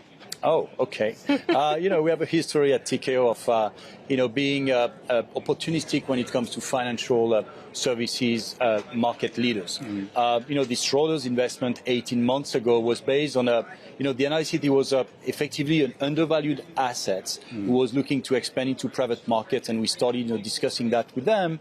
And effectively, part also of the theme, of the investment theme, was that there was a shareholder situation that might lead, to potential, M&A. That's exactly what happened. But in the past, we've done that, many times when we anchored the DWS IPO, 7-8 years ago, when we were a shareholder of the other European private equity firm, Eurazeo. We did that with, even Fortress, way back when, 15 years ago. So, we like financial services. That's what we know probably best, I would say. We build ourselves, as you reminded, our platform starting from scratch. So it's certainly not about, Tikehau being up for sale, but always looking at strong partnership. We announced a number of partnerships over the past few years with large corporates. The Brodsky, is another example. And we're always talking to various institutions. One thing for sure, Romain, and you've been commenting on that a lot, on Bloomberg, is that the consolidation that has happened in the alternative asset management place, will keep on going. That's for sure, because the bar keeps rising. Global asset owners, they want global partners. Certainly, we're one of the few, if not the last, European native founder-led European asset manager. And right now, there's a lot of questions, in Europe coming from many asset owners in the world. I mean, the U.S., are driving the show, for sure, the U.S. manager, and they reported, today. But that's certainly the direction of travel. Yeah, it's interesting. That's definitely been a theme of the conversations we've been having here in LA at Milken, the idea that maybe we do start to see more consolidation in this industry. But let's talk about the asset class itself. Let's talk specifically about private credit, because we've spent a lot of time unpacking what exactly has been happening over the past few months, how investors have been reacting. But I want to talk about what's next, because you think about the trajectory here. What do you think comes next for private credit? What is going to be the sort of defining theme of the next phase? I think we're opening, private credit 3.0, right? I mean, private credit started 20 years ago, a bit earlier here in the U.S. And the second chapter that, materialized with all the situation that you've been commented a lot on was a huge mismatch of assets and liabilities. And, coming back to basics, you rarely die from your assets, but you always die, for your liabilities. And this chapter that you just went through, I think it's very healthy for what will be the next phase, what I call the 3.0. So that gave the opportunity to the market to focus on a strategy that people have been talking a lot about, but many people did not really know what they were getting into. And so the next step is, as far as I'm concerned, I think is really about huge focus on European direct lending in Europe, because on a relative value, it's much better than in the US from a leverage standpoint, from a covenant standpoint, from a downside protection standpoint, and from a structure of the market standpoint. It's a very crowded market in the US. You've got the largest bank in the world, the regional banks, the BDCs, private, public, mid-market CLOs, asset managers. In Europe, we've got banks and capital markets, and only the asset managers have been developing over the past 10 years. Very healthy. And in the US, I think, and I said that in the past, we're opening the golden age of the secondary private market, private debt opportunities. Is that still growing, that second? I mean, you've done a lot of liquidity deals already. It started 3-4 years ago. Now the market is getting hugely organized, and with what happened the past few weeks, and even if the institutional market has been, a strong buyer during this period, naturally, as the market evolved, that the primary market became, so big. Whatever brings liquidity to an illiquid strategy, keep the LP happy, and that's really it's the opportunity ahead. All right, Mathieu, got to leave it there. Really appreciate you making time for us. Great conversation. That is Mathieu Chabran. He is co-founder of Tikehau Capital.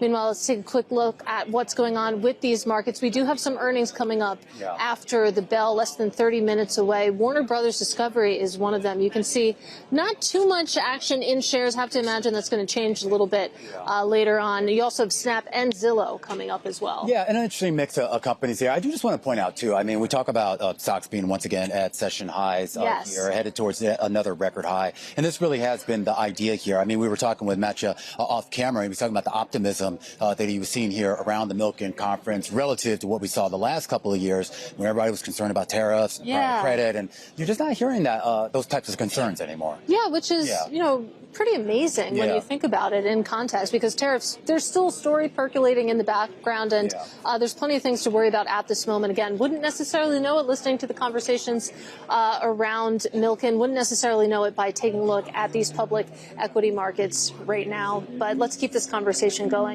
Our next guest, the CEO over at Partners Capital, a 25-year-old global investment office managing more than $75 billion in assets. Now, over the last 5 years, its AUM has actually grown by 50%.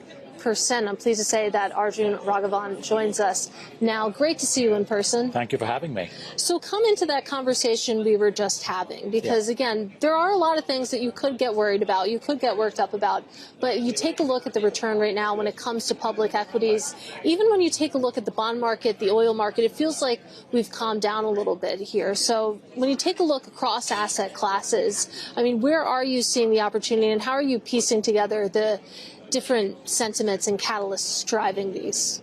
Yeah, maybe just a word on what we do as a firm. We look after long-term capital for endowments, foundations, and families. And at the heart of it, we're trying to create portfolios which are highly resilient and all-weather. That's the heart of what we're trying to do. So let's put that in the context of today's environment. If you look at equities, they are up a lot. They seem to be very resilient. But I was just looking at the data this morning. 80% of the returns from the global equity stock market has been from a single theme, which is AI infrastructure stocks, right? So that includes sort of semiconductors and hyperscalers, but that's what's driven the big return generation. And one of the things that surprised me the most at Milken, to be honest, was the fact that the sentiment was so positive. So I think the sentiment is positive for a good number of reasons, but actually there are some concerns, particularly when it comes to geopolitics and when it comes to inflation and growth in particular. But on the AI side, I mean, but I've heard public comments by you. You're relatively optimistic overall about AI as an investable thing. But I've seen also comments from out of partners, as well as some of your competitors, that have also talked about this potential for overspending, at least relative to the construction that is actually coming out of that AI build-out. Is that your concern right now? We think there's going to be winners and losers. Firstly, we think AI is transformational, right? So we're very focused on AI, both in terms of implementing it within our own business, but also for our clients. But but you've got to be careful in terms of how you invest in it. We think there's winners and losers. You've got to be selective, and you've got to make sure that not every part of your portfolio, this goes back to my concept of resilience, not everything has a bet on AI. But how do you make that differentiate? I mean, you started off talking about what you do. I mean, you're basically the manager for other managers. So I assume they're all calling you and saying, find me an AI investment. We don't quite work that way, but you're absolutely right, because it's the flavor of the month. But I think that's a fair comment. And what we say is, if you want resilience in your portfolio, you want to make sure you've got AI featured in the right way. But if you end up with AI in liquid credit, if you end up with AI in effect in private credit, you're just going to have one factor risk that cuts across the portfolios. And that is, at the heart of it, the thing that probably kills portfolio, because if that goes wrong in any way, then you've got the entire portfolio not standing up in all conditions. And that's the heart of it all with a portfolio. Well, it feels like AI is a theme that's hard to escape. And you think about sort of the wrecking ball that has moved around the equity markets. You know, one of these big AI companies comes out with some sort of tool, and you see, you know, companies within that sector sort of get wiped out, maybe for a day, maybe for a couple. So you said that not every investment is an AI investment, but how do you sort of insulate yourself from that? Because it does feel overarching at this point. It does. So you've got to be very deliberate in portfolio construction. So let's just take private credit, for example. Lots of concerns about private credit, but I think people aren't talking about the opportunity set and actually being able to step in and be a provider of liquidity. Capital solutions, waiting for distressed opportunities that I think are going to come out. Focusing on the lower mid-market, which has nothing to do with AI. These are all ways to actually step in and, you know, get really interesting returns without taking any sort of AI risk. We only have a little bit of time left, Arjun, but I am curious. I mean, you basically built out the Asia business. Is that kind of the future right now? Is that where everybody's going to pivot in terms of investment dollars? I don't believe so. Asia must feature as part of a global portfolio. But there's a ton of innovation happening in the U.S., and I think anybody who's building a truly global long-term portfolio must have a substantial portion of their assets in the U.S., and we will continue to do that as a business. Arjun, great to have you. Arjun, delighted to be here. Arjun Raghavan there. He's the CEO over at Partners Capital. A lot more coverage coming up here on the big program from Milken out in Beverly Hills, California. We're going to talk about the changing investment landscape. We're going to catch up with Sylvia Kwan over at Ellevest. She's the CEO there. And, of course, she had some big shoes to fill for Sally Krawcheck. But she's made some huge pivots since she took over. You don't want to miss that conversation coming up as part of our special coverage of The Close on TV and radio from the Milken Institute Global Conference in Beverly Hills, California, right here on Bloomberg.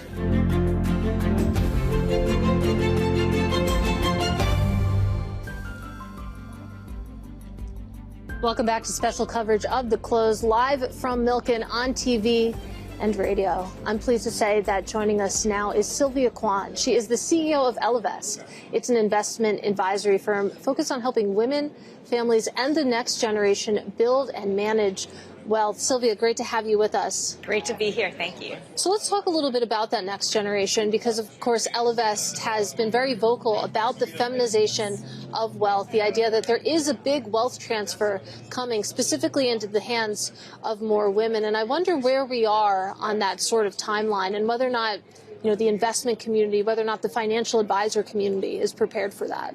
Yeah, we're already seeing it. The great wealth transfer is obviously already underway.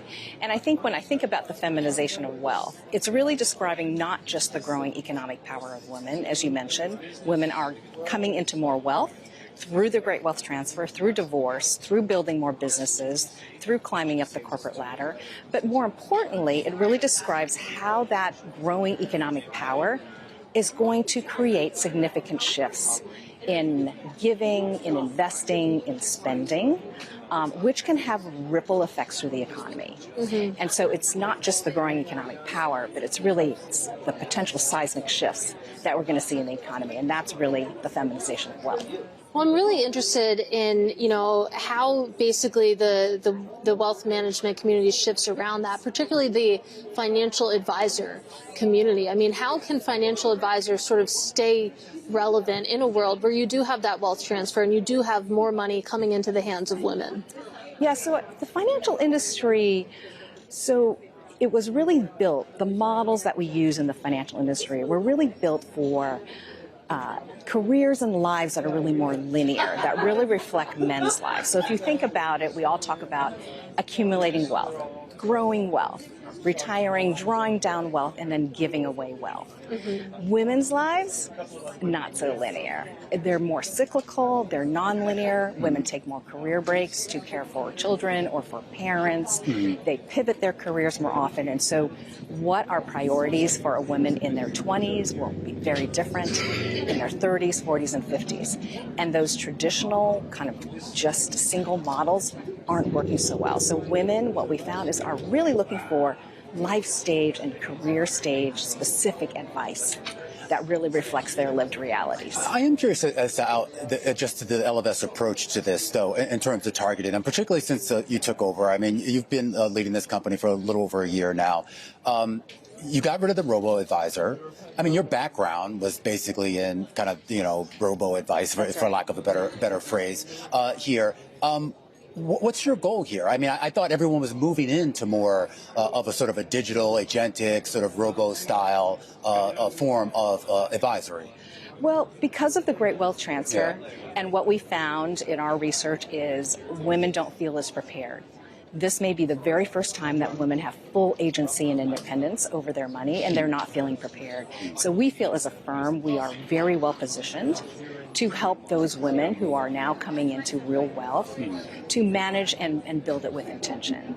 And so our firm now is 100% focused on wealth management and financial planning in order to help those women that are coming into this new economic power. Yeah, I mean, you're a quant by background. Yes, let's face it. So, I mean, I don't want to belabor this point, but we talk about just sort of the idea. Obviously, advisory to a large degree is about the human interaction, Absolutely. and obviously, your famous dissertation on kind of behavioral investing and social interaction and all that stuff here. But is that still applicable in a world where everybody seems to be rushing more towards technology? It is 100% applicable. And where I see it happening actually with our clients is often in the financial industry. Like it's all about returns, right? How do we optimize portfolios? How do we beat the benchmark, et cetera? That is our sole benchmark for success. But for women, it's not only about returns, but how do they optimize their well-being? And so we launched a concept called wealth care that really takes an expanded approach to wealth management. And it basically says, hey, what's the right financial answer that's going to maximize your wealth may not be the right answer for maximizing your well-being. And so we talk about not only creating, optimizing your returns, but optimizing your life. Well, when it comes to, optimizing your returns and that question about how do you, sort of maximize your wealth, I have to imagine a big part of the potential answer there is taxes, sort of the after-tax return. We've seen that really across the investment community. How are you thinking about it at Ellevest? 100%. Taxes is one of those known things. And I don't think people pay enough attention to that, because that is something, fees and taxes, for example, are known things, and there are a number of different strategies that can be used, that we use in order to help our clients maximize after-tax returns, because that's really the bottom line, is how much you're actually going to be keeping in your pocket. Yeah, absolutely. Yeah, this category of tax alpha, it seems to be erupting when you think about different investment products out there. But I want to go back a little bit to, how women are approaching wealth, because you mentioned, it's not just about maximizing return necessarily. And when it comes to women and how they invest, there are perceptions out there that women tend to be, less risk averse. They tend to be a little bit more conservative with their investments. But what does your data, what does working with your client set show you about, which of those theories, those conceptions actually hold water? So there is a misperception that women are risk averse. We believe that women are not risk averse, they're actually risk aware. So that means that women take more time to really understand the risks that they're taking. But once they have and they're investing, they are really great long-term investors. And they don't overreact to things like volatility and headlines and things like that. And so it's just taking more time. It's not like they're shying away from risk. It's taking the time to understand risk. And then once they do, they're in it for the long term. I mean, use the wealth care moniker. I mean, is that just a rebranding of just regular, financial advice, or is this kind of a completely different product, if you will, for lack of a better phrase? I don't think it is. It's not really a product. It's really maybe an approach. I call it kind of a functional approach to wealth management. So it just says, hey, it's not just about returns anymore, because if you are not living your best life, what's the point of having more wealth? Yeah. And so what we really try to do is help our clients dig deep and figure out what does that life look like, and then how do we optimize their finances in order to support that life. Is there a sense, though, too? I mean, I know when we talk about returns, I mean, we generally talk about it strictly from, whatever the financial yield was on the investment here. Taking that more holistic approach of the person's life, particularly as they age. And we were actually just talking about this a little bit earlier with Tim Sloan, and it's kind of the way they're structuring sort of real estate products for a tax advantage basis. Does this apply just beyond women, though? Because, I mean, a lot of what you're saying makes sense, and I think a lot of men could benefit from that, and particularly as you age up and you start having to think about not just your own financial yield, but what you're passing on to your children and beyond. Yeah. Absolutely, yes. I think it applies to everybody, but particularly, I think women are really resonating with that, because women traditionally have been what I call the chief care officers, right? Caring for kids and family, et cetera, and community. And so wealth to them is means more than just growing the pie. And so that's why wealth care is really resonating, and it's really making our clients really think about what's really important to them. And how do then we use wealth as a tool to create the life they want to live. And you think that overall, just in terms of the business, this is going to help you scale up a little bit more? I mean, in terms of assets under management, it's going to bring in more people? Yes. Okay. It's getting a lot of traction and a lot of resonation. Sylvia, great to have you. Thank you so much.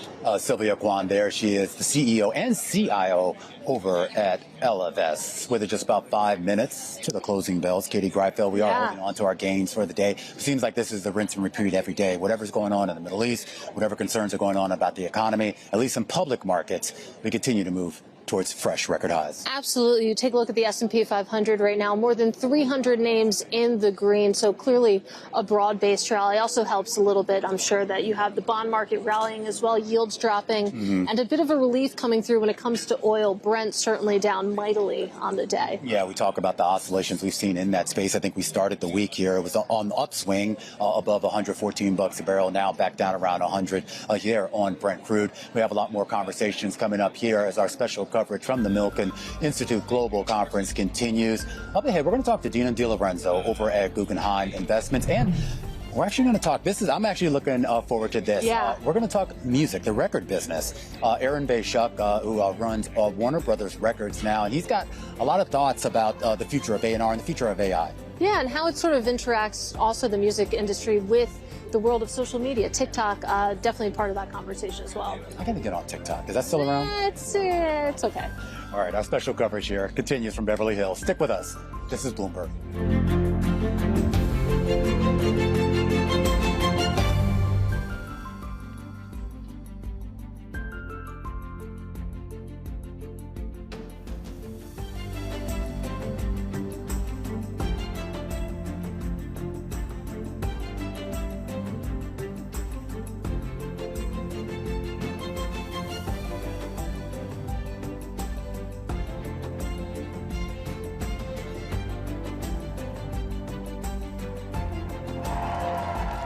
Well, we're of course coming up. Well, we are coming up to the closing bell. Of course, you are seeing this here on Wall Street. We've been seeing a day that has been, of course, marked by many record highs. That's really what we've been seeing in focus here. So a lot of the green on the screen as I'm going to walk you through it right now. We see the S&P 500 higher by 1.5% right now.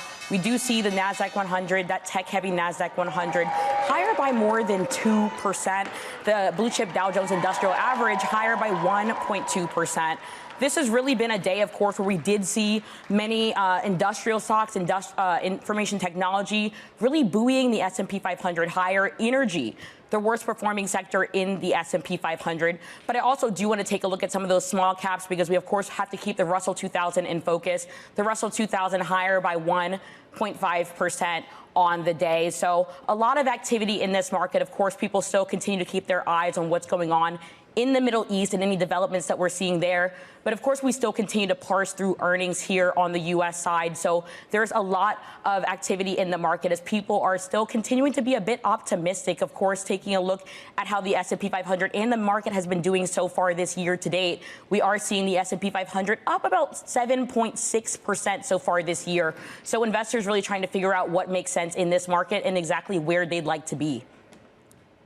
Also, yes, we're also taking an eye on Warner Brothers Discovery because we are getting some things coming through from Warner Brothers Discovery, especially as we think about earnings that we continue to parse through here. We do know that we did see coming through here estimates of $8.91 billion in revenue for the first quarter. We actually did see is $8.89 billion coming through. Also looking at adjusted EBITDA, of course, when we look at first quarter streaming, because that's something that people really keep an eye on here, up about 29% year over year as we're seeing the activity in after hours trade looking at about unchanged right now as people are really trying to figure out how they're digesting this. But we are also seeing about 2.5% of a decline right now in the after hours trade as we're looking at what's going on with Warner Brothers Discovery. But let's get back over to what's going on at Milken with Katie Greifeld and Romaine Bostick. I am Nora Melinda. All right, we want to continue our coverage here, live from the Milken Institute. And for our viewers, if you're wondering why we're stammering and stuttering, you know, the power of technology, well, it isn't always so powerful. Sometimes we have some issues here going on around. So let's keep going here. And we're going to move on to our next guest and talk about the asset management industry. It's kind of an extraordinary backdrop going on right now. The consolidation, BlackRock buying HBS, Apollo folding an insurance business, Franklin Templeton buying Putnam, private credit firms being acquired right and left. But our next guest, well, she talks a lot about here about how her firm actually isn't selling, merging, or rebranding. Dina DiLorenzo joins us right now, the president of Guggenheim Investments. Dina, thanks for being with us, and thanks for bearing through some of our technical difficulties here. You can see how the sausage is made here in real time here. Let's talk about how things are going on behind the scenes at your firm here. Obviously, a ton of growth here, but you've kind of taken a different approach here. You're not really going out there trying to grow inorganically, if you will, or are you? Well, it's always good to see you both. Thank you. It's been a long week at Milken, but it's been a really productive and exciting week. And, you know, when we started the week, I feel like we've come full circle, right? We're seeing volatility still in the fixed income markets, but the equity markets are absorbing and resilient and keeping everybody really excited about what's to come. At Guggenheim, you know, we've been around for close to 22 years now. I've been at the firm for about that time. And at Guggenheim Investments, we just continue to focus on delivering the strategies that where our core competencies are, and that's across the fixed income spectrum. Private credit.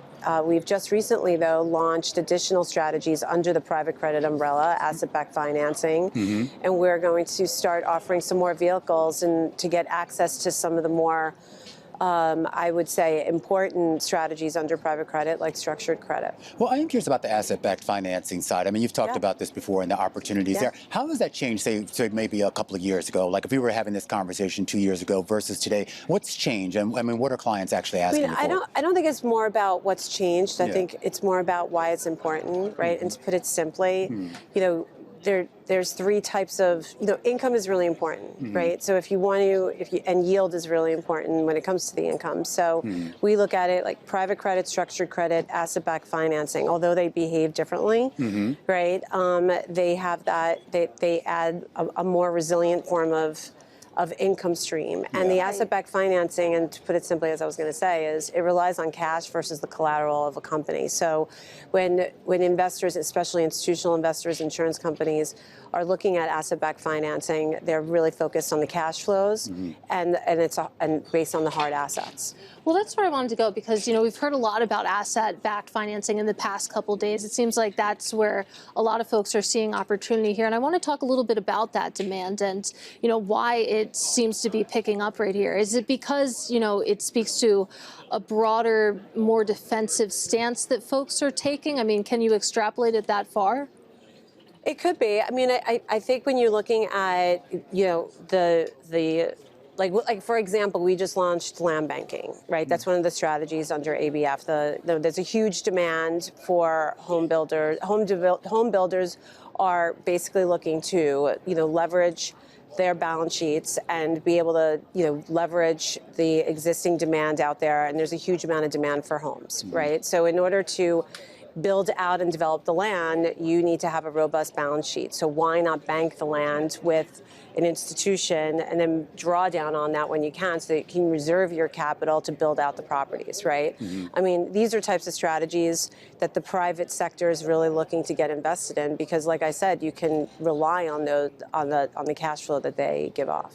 And I do also want to talk a little bit about the product landscape as well. I know that Guggenheim, has sort of re-entered the ETF market. It's an industry that I follow very closely, and we know that it's fiercely competitive there. And I would just love to hear how that experience is going so far, what you've learned at this point. So at Guggenheim, we really focus on not saying you should buy a product, but more about these are the strategies that we offer. And these are the track records that we have in each of these strategies. And we could create bespoke solutions, or we create, certain wrappers to help you get access to those. We believe that providing the active management in ETF right now is really important because it provides you with the flexibility and the liquidity as well as the transparency. And for just not only retail clients, but also institutional clients like insurance companies, some of the strategies that we're offering are really good for their capital requirements, right? So they like particularly covered call strategies, enhanced equity strategies. We're offering that. We believe that, like I said, I think I had, talked to Bloomberg in the past about how important we think structured credit is as an asset class. We're going to be offering securitized credit and CLOs in the form of an ETF, which democratizes those strategies that in the past are often perceived as very complex and hard to access. Yeah. So if you're packaging them in wrappers that provide you with that liquidity and that valuation, there'll be a higher sense of comfort, and accessibility. Well, I am curious. I mean, we should point out, you guys have kind of been, we talk about this rubbing of the shoulders between public and private markets. I mean, that's kind of been your bread and butter. You were doing that before anyone. Yeah. You were doing private credit before anyone called it private credit. Yeah, and I think that's a real differentiator for us, right? I mean, you have the firms that really focus on private credit. Yeah. And now you're seeing the ones that were really focused on liquid credit, trying to get out there and buy and merge and bring those offerings in-house. I mean, we've been specializing in both since we opened our doors, and the operating model around that is super important because it's not just about generating the performance, it's really about providing the efficiency of the operational infrastructure, right? And that is why you've probably seen some of the reactions with certain vehicles like BDCs. We're leaning into the BDC. Like, we're launching a non-traded BDC because we believe that private credit asset class is still an important asset class. There's still a tremendous demand for it. And if you manage the product correctly and you have a tremendous amount of experience operating it, you should really have no issues. Well, can you draw a distinction, though, between your underwriting standards and maybe some of the newer entrants into this space? Because, you've seen all the hullabaloo over this. And, you brought up the insurance companies. You're doing like $140 billion for insurers right now, which is a different type of capital and a different type of risk profile here. Your underwriting standards, have they shifted at all? Our investment process is team-based, and we've always had a very strict due diligence process. Like, I'll give you a statistic which I'm really proud of, right? I mean, we keep track of all of the opportunities that are presented to us or that we source ourselves in a very technologically sophisticated system, right? And I would say, depending on the surge of originated transactions that come our way, we look at anywhere between 800 to 1,500 opportunities a year, and maybe we allocate capital to 10% of those deals. It's all about, and this is really important, right? Like, right now, our focus is adding duration, correctly, being very selective on the long end. Underwriting discipline is immensely important, right? Making sure that you're structuring income correctly as well, right? So with our due diligence process, our underwriting savvy, the fact that we've been through several credit cycles, it's quality over quantity is strictly important to us. And we share all of that transparency with our clients. Like, for example, right now with the software issue that most of our competitors are facing, yes, we're exposed to software, but we've been managing that risk. We keep an AI scorecard, right? We are definitely on top of where you're supposed to be investing, allocating capital, and being wary of, some of the yellow flags that may surface. I do want to go back to what you were saying about the fact that you're also leaning into BDCs, because definitely that has been sort of a vehicle that's been a little bit of villainized. And the non-traded BDC that you're launching, who is the intended audience there, the audience that you're thinking of? Because it seems like there's a big distinction between demand when it comes to institutional investors versus retail investors right now, and I just wonder what you're seing there. Well, we're launching it for both. So the seed capital, believe it or not, is coming from institutional, right? And it's really for the insurance products for those institutions. So there's still a huge demand for private credit. And the way we're approaching the BDC is it's going to be a commingled approach with structured credit, ABF, as well as private credit. So again, although they behave differently, they're giving you that stabilized, resilient income stream that you're going to need and want in those types of vehicles.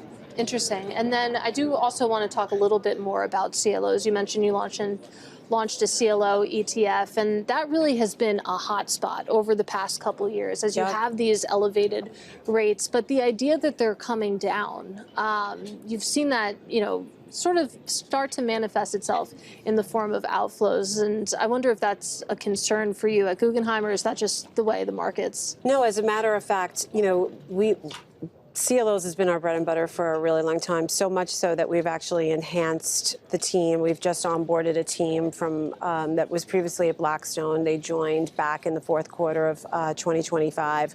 We're continuing to hire. We just actually announced one of our a CLO that we just, a warehouse that we just launched into the institutional marketplace. And we believe that right now, especially given the uncertainty with the rates, right, the Fed policy, the geopolitical tensions, and really it's not just about, I would say, rate fluctuation, but also inflation. It's real return risk, right? Like, what is the real return based on the yields that you want? And with the CLOs, you really get to access that floating rate structure, right? And then you get those pooled tranches, so you mitigate some of the risk.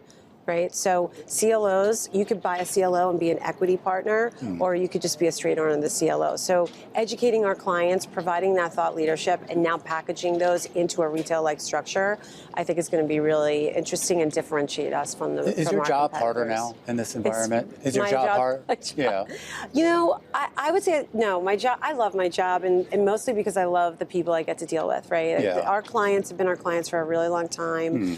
I have a wonderful leadership team, right? And together, we face these fluctuations, and we know we grew up in this business knowing that you should expect cycles, and we're really excited for cycles because that brings opportunity for us. Where we look for opportunity is in the volatility, so we're excited. And the other great part of your job?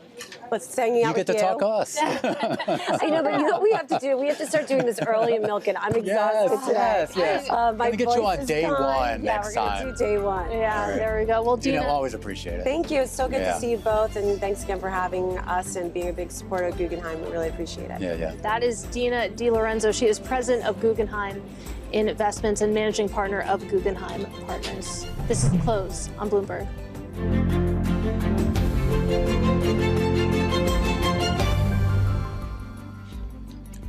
Welcome back to special coverage of The Close, live from Milken on TV and radio. I'm Katie Greifeld. I'm joined by Romaine Bostic. The market is officially closed here, but we keep going. So let's talk a little bit more about what's going on when it comes to the world of private credit. I'm pleased to say that we're joined by Brad Rogoff. He is global head of research over at Barclays, and he focuses his research on U.S. high-yield leverage loans, CLOs, and private credit as well. Brad, great to see you in person. Thank you for having me out here. Let's go to the first line in your notes that you sent over to our producers, because you write that the market is constantly confusing investment-grade private credit and the sub-IG stuff. So do some myth-busting here right now. When you take a look at, the high-quality blue-chip private credit, how starkly different is that world from what we're seeing when it comes to the non-investment grade That's side? funny. I just got off a panel with your colleague Eric, and Great guy. he is great. He was very good at moderating the panel, and one of the first things he said was, this panel, we're just going to focus on the direct lending stuff, right? Because you do have to differentiate between those things. And direct lending, which, similar kind of substitute for sub-investment grade private credit, that is where people are worried about things like software lending, right? And, what is going to happen as we get some AI competition, because these are highly levered companies that you are hoping for growth that maybe isn't going to materialize, right? When you think about the investment grade side of things, you can't really dislike both the investment grade side of things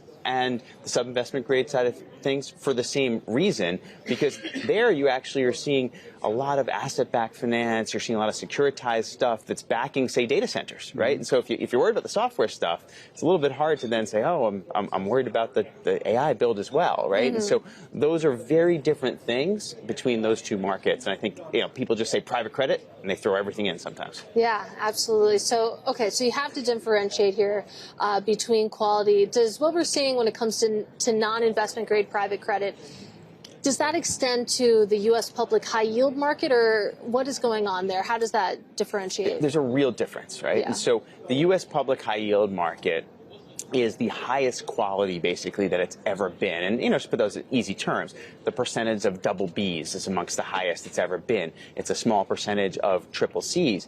And that's because a lot of the riskier financing, because mainly regulation that came out of the crisis that didn't allow banks to do certain things, some of it went to the leveraged loan market, but more of it went to the private credit market, right? Yeah. And that's where you see these highly levered deals, a lot lower quality, and a lot more industry concentration. Just last thing, that software stuff we were talking about. I mean, you're talking about 3.5% of the high yield market, maybe that's software, versus the loan market, low double digits, and 20% or 20% plus in some of the private credit. I mean, it's interesting. You talk about these distinctions, but we should just point out part of the reasons why I think these distinctions got blurred is partly because of the marketing of some of these products. I know you've talked a lot about what was like the equidification, if I get the word right, of credit here. For better or for worse, it seems like that's going to continue to some degree or another. So what becomes the next step? Are we going to repeatedly face liquidity crises or whatever, I put that in quotation marks, or do you think this smooths out and we get better understanding of what these things are? So I think the marketing of it is a great point, right? Because anytime a market is growing like that, it's attractive. And if you run an investment firm, you want a piece of it. And you even think about being at this conference a year ago, anyone you were speaking to who wasn't very involved in private credit, they were trying to think about, how can I get more involved? Now, the conversations here are about, okay, are there potential outflows coming? And so where I think people focus the most is where there's that asset liability potential mismatch. And in private credit, the thing you would lean towards is retail, and that would probably put you more into the BDCs. But just to put numbers behind it, if the BDC market is a little over $500 billion, really only $300 billion or so of it can get any outflows, and those outflows are only 5% per quarter. So it's meaningful. But those aren't the kind of numbers that leads to, the run on the bank type situation. Well, when we talk about also the health of these assets, ultimately this becomes also a discussion about the health of the economy. And there's been a lot of talk, and that's some of the worry too, is that whether we talk about the K-shaped economy or whatever, I know on the surface, overall, the U.S. is doing well. I mean, GDP growth and even the projections for GDP growth this year are pretty strong, despite everything that's been going on around the world. Is your general base case is that the economic conditions will continue to be supportive, and I don't mean just of investment-grade credit, but even of sub-IG? Yeah, I think from a broader macro picture, yes, we agree with that. Now, there is, if you look at everything that's happened, you have high yield credits really outperforming IG credit. We go back to, once again, public markets here, and we're back within 15 basis points of the tights of the year, despite everything going on in the world. You look at all these risk markets, equity markets, and they look great, in terms of performance. The one thing that stands out is the rates world, right? Which has not gone back to where it was at the beginning of the year or the beginning of this crisis. And one thing you have to think about then when you think about these companies is they need to refinance eventually, right? And those higher rates will make it challenging for the industries that aren't necessarily growing with GDP. Do you think rates are going to come down, though? I mean, that seems to be everyone's bet, or at least everyone's hope. Look, if you said where's the 10-year going to be at the end of the year, is it going to be lower or higher? Yeah, we think yields will be a bit lower, but not materially, and we don't think the Fed's really going to do anything for the rest of this year. So I don't think you can bank on a huge change in the rate market to bail you out. But with regards to those compressed spreads, you think it's appropriate how tight those spreads are right now? No, it feels tight to us right now. It does. It does feel tight to us right now. Now, that's not saying we think there should be some significant sell-off, but I just don't think you're pricing in enough risk. And if you're pricing in inflation risk and what that might mean for the market in the rates world, it's a little bit weird to me that you're not pricing in at all in credit. Well, where is that most dramatic? The fact that we aren't pricing in risk. When you take a look at, spreads, it feels like they're tight everywhere. But where is it, most exacerbated, that dynamic? I mean, you look at cyclicals versus non-cyclicals. You would think there was some cyclical premium. Take energy out, maybe, right, for obvious reasons. Mm-hmm. The premium doesn't exist in the market. And that's the stuff we really look to see how the market is pricing, tails and a little bit of risk. And we just don't see it. Mm-hmm. Do you see any... what would be the recipe to see spreads widen right now? I have to imagine, the rate channel is influencing things here, but, resiliency has been the name of the game in markets broadly. Same thing, too, when it comes to credit. If we haven't seen the widening already, what do you think would actually be the catalyst there? Well, as much as I say, I think we should be a bit wider. Let's be honest. We just went through an earnings season, or most of the way through an earnings season. That was pretty darn good, right? And tech was very good, right? But the rest of earnings were also quite positive, actually even more so than in the last few quarters. So I think the market's saying to you in credit markets and equity markets, it's saying, hey, let's actually see some deterioration in earnings because that's what we're supposed to be valuing. If that's holding up and the economic data is holding up, why sell off? Mm-hmm. Yeah. I'm curious, though. I mean, as you look forward, though, I mean, is there something out there where you're just not finding a clean answer for, something that maybe gives you a little bit of worry, or maybe not worry isn't the right word, but something that's just on your radar, I should say? Yeah. Look, I think everyone's focused, obviously, on oil, focused on what that means. But you are starting to see in Asia, you're starting to see some rationing, right, in terms of energy. You're starting to see people work at home, right, because we're worried about that. And when we think about supply chains, something we all became very familiar with during the time of COVID, well, you have to worry about industrial production over in Asia, right, as they start to ration things more and more. And, if we see some of that supply chain disruption, that could be problematic. Yeah. All right, Brad, I think we have to leave it there. Were we better than Eric Schatzker? I mean, the two of you combined have to be better than just one Eric Schatzker. That's true. The math works out there. Brad, great to have you here on the program. Brad Rogoff there, Global Head of Research at Barclays, really the man you want to call when you want to get a real assessment of what's going on in the credit space. We got a lot more coming up here now that all our technical bugs are worked out. I hope so. We can only pray at this point. Pray that the internet stays on. Pray that the screens stay on as well. All right. Our floor manager is giving us the thumbs up. That's the old sort of analog digital signal. Typically, that makes me feel good. Absolutely. All right. Well, we're going to continue the conversation. 100-point CEO Avi Kalichstein going to be joining us in just a bit. And we haven't really talked a lot about venture capital as well here. We're going to talk to Raj Ganguly. He's the co-founder over at B Capital, of course, which he helped to found with Facebook co-founder Eduardo Saverin. A lot more coming up here from our live coverage on television and radio at the Milken Institute Global Conference from Beverly Hills. This is Bloomberg.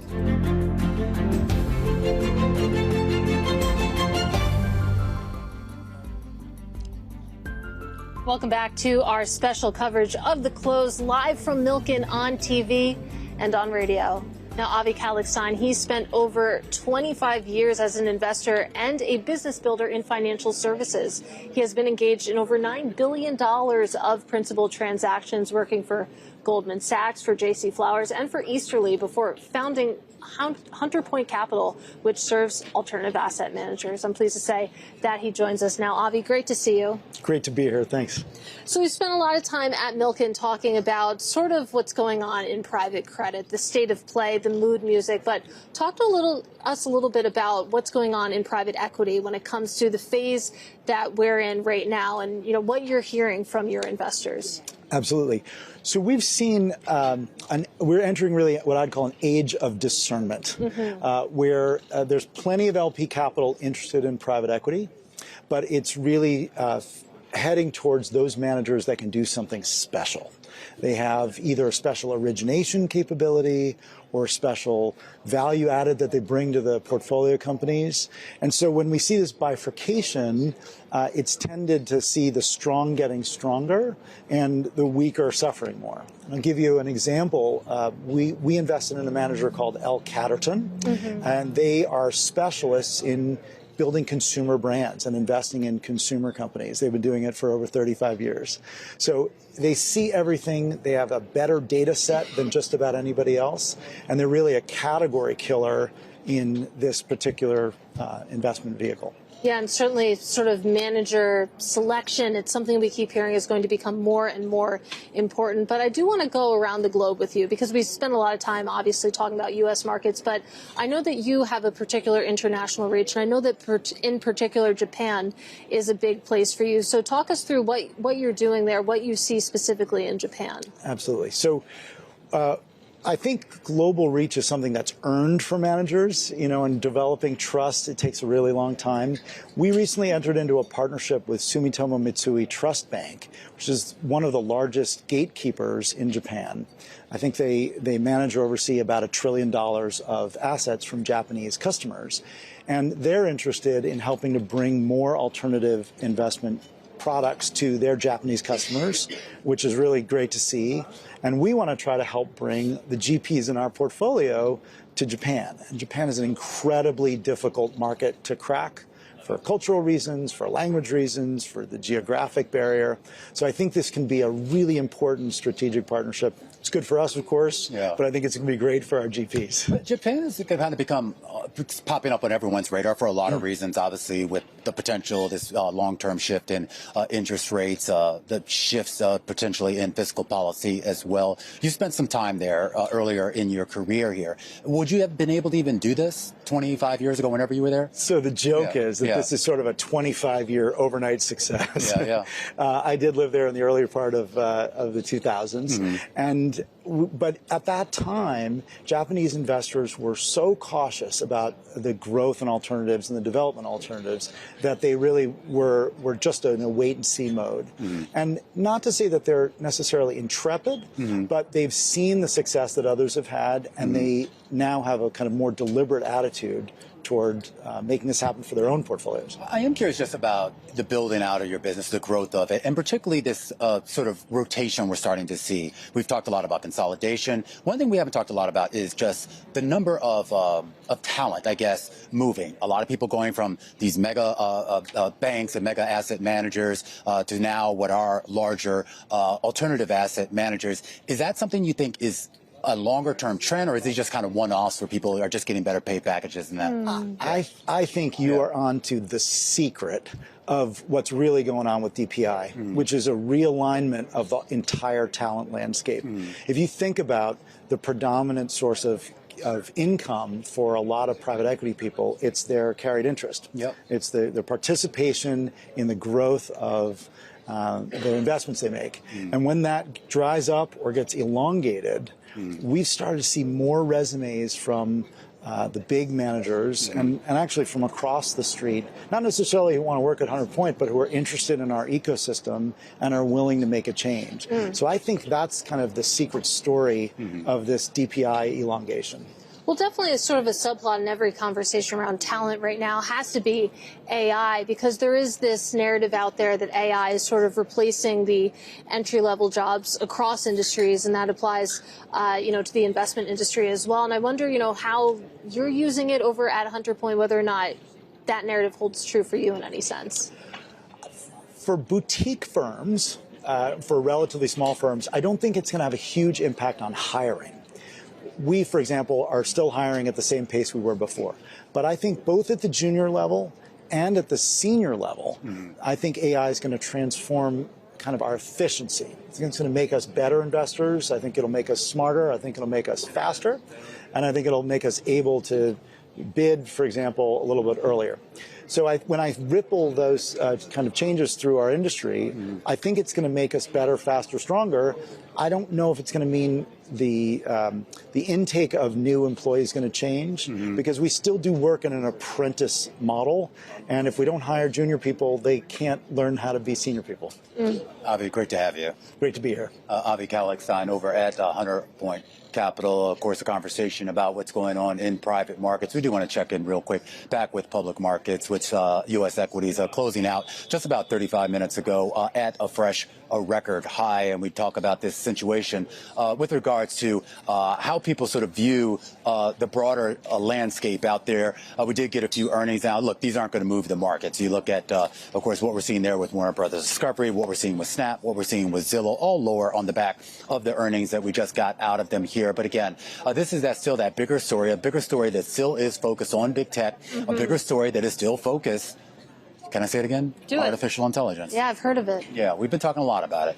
Yeah, it's, of course, one of the enduring themes here at Milken, of course, layered in with this conversation where it's around private credit. But to focus a little bit more on these after-hours movers, Warner Brothers Discovery not really moving too much. Snap, you can see down meaningfully, and Zillow even more meaningfully, down about 8%, but it did have a big pop into these numbers. All right, let's get back here to our conversations. We talk about a big theme at this year's conference is AI, and more importantly, the optimism around it. It's a flip from last year, which was a lot more downbeat. You had a lot of talk about over-investing in AI bubble.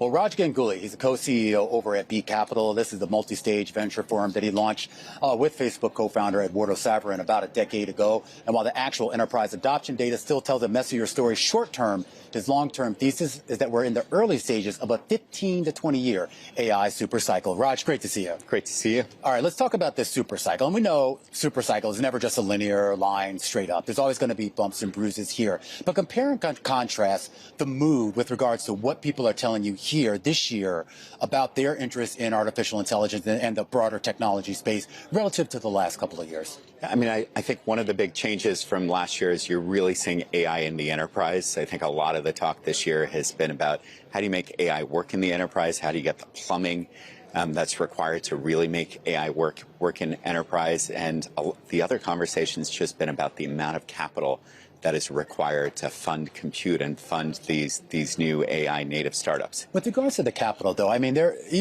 was one panel, and there was a lot of talk about it, and Larry Fink touched on this panel, too, the idea that there might even be still some overspending, the idea that the actual build-out itself isn't keeping pace with the amount of money that's coming in to take advantage of it. Yeah, I mean, I think we're having a lot of debates about the amount of money going into AI. Is it a bubble? I actually think AI is underfunded. My view is that venture capital firms like ours really need to think about how do we fund this next generation of AI native companies that require massive amounts of compute, the energy needs, and frankly, healthcare, we believe, is probably going to be the most impacted by AI. And so a lot of what we're thinking about is that it's not just going to be venture, it's going to be growth equity, private credit, strategic investors, big companies that are all going to be required to really fund this next wave of AI in the enterprise. Talk to us a little bit more about healthcare, because that's something we hear a lot, that you think about the potential for AI in healthcare. You know, I talk to a lot of pharma executives. It's mostly on the layer of drug discovery. There's a lot of excitement there. But from your perspective, where do you see the opportunity set within healthcare? I think we're really, the start in drug discovery has been amazing. We invested into a company that recently went public in the space. They developed one of the first drugs developed by AI. So drug discovery makes a lot of sense, but I also think you're going to see it in therapeutics and frankly, the way that healthcare is delivered at home and the consumerization of healthcare, because patients want direct access to the best healthcare, and they're not necessarily going to always go through their insurance. And frankly, I use Claude and to analyze all my lab results every time I get it, and it tells me a lot of interesting things, which sometimes my doctor doesn't tell me. Well, to that point, one of the about that, it once said to me, hey, the advice your doctor gave is absolutely right, but doesn't apply for you, because based on your labs, you need potentially a slightly different medication. I called my doctor, and my doctor said that's a great catch. Yeah, Katie. Yeah, well, to that point, I did want to ask, a sub-conversation there is sort of data privacy when it comes to healthcare. Again, a lot of excitement about AI, about the potential there, but there is some discomfort about putting all your data into a Claude, which you clearly are comfortable with. But I wonder how you sort of think through that risk as you're evaluating that set. I mean, listen, I think data privacy and each patient owning their own data is incredibly important. So we should let the patients make their own decisions. I myself feel comfortable putting it on. I do put it on an enterprise version of any AI solution to make sure I still own the data and that they're not taking the data from me. So I'm keenly aware of that. I use APIs. I'm slightly more techie than maybe some other people. But I also believe that the next wave of concern that we have with AI in healthcare is around cybersecurity. And I think that's probably in the next year, we're all going to be talking a lot more about AI and cybersecurity threats. Do you think we're going to see more investment in that? Because, I mean, that goes way beyond healthcare. That's everywhere. Finance, as you see everyone around here in the asset management industry integrating AI into their operations. But like I said, I mean, that's valuable data. And we've seen with the rollout of Mythos over at Anthropic how there is a threat. It's there and it's real. And I think it's incredibly, over the next kind of 6 to 12 months, the amount of investment that you're going to see in AI and cybersecurity, I think will be really staggering because we're going to be in an arms race with the other side having access to AI tools that are going to give them the ability to get past a lot of encryptions and a lot of security that we have. And so while energy remains one of the big obstacles to AI growth, I actually think cybersecurity is more of a near-term threat. Yeah, it certainly seems that that's the case. A lot of people would agree with you there. Raj, great to get some time with you. That is Raj Ganguly. He is co-founder and co-CEO of B Capital. Really interesting conversation. I feel like that's something that has come up a lot of different times. You can put it into the word cloud of our conversations at Milken. AI, healthcare, but also cybersecurity. But also the idea, he talks about putting his data. I joke with him. I actually do the same thing as well. But a lot of people are. And there's a form of trust that I think is developed. I don't know if I would have done that a year ago or even maybe 9 months ago. Yeah. But as you get more comfortable with it and you learn more about the technology and also the feedback that you get that, in most cases is usually rational. No hallucinations or anything? I don't know. Yeah. Anyway. I'm still here. That's true. And coming up, Aaron Bay-Schuck, he is co-chairman and CEO of Warner Brothers Records and the man who discovered Bruno Mars.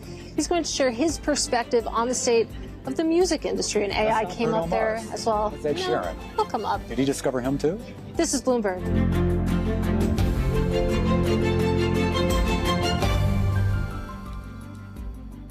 Welcome back to our special coverage of The Close, live from the Milken Institute Global Conference here in Beverly Hills, California. We're live on TV and radio. We've been talking a lot with asset managers. We've talked a lot about private credit and the markets and geopolitics, but we're going to have some fun as well. Really? Yeah. Good. You listen to music, right? Yeah, occasionally. All right. Well, we had a chance to catch up with kind of a legend in the making, if you will. Aaron Bay-Schuck. He's had a storied career in the music industry, from co-writing Flo Rida's smash hit Right Round. Heard that. Discovered Bruno Mars. Heard him. Benson Boone. A lot of a lot of other people here. But really, I mean, he's really kind of taken this idea, Zach Bryan, of these virtual unknowns and really turning them into big stars. And we had a chance to catch up with him about just how the record business is changing and really sort of what is the future of these platforms like Warner Records at a time when, well, a lot of folks are just trying to do it themselves. Take a listen. When Tom and I got there in 2018, Warner Records was in dire need of some reinvention. It needed a lot of new life. You know, it was a iconic label from the 60s to the early 2000s, the home of Prince and Jimi Hendrix and Madonna and Fleetwood Mac and so many others.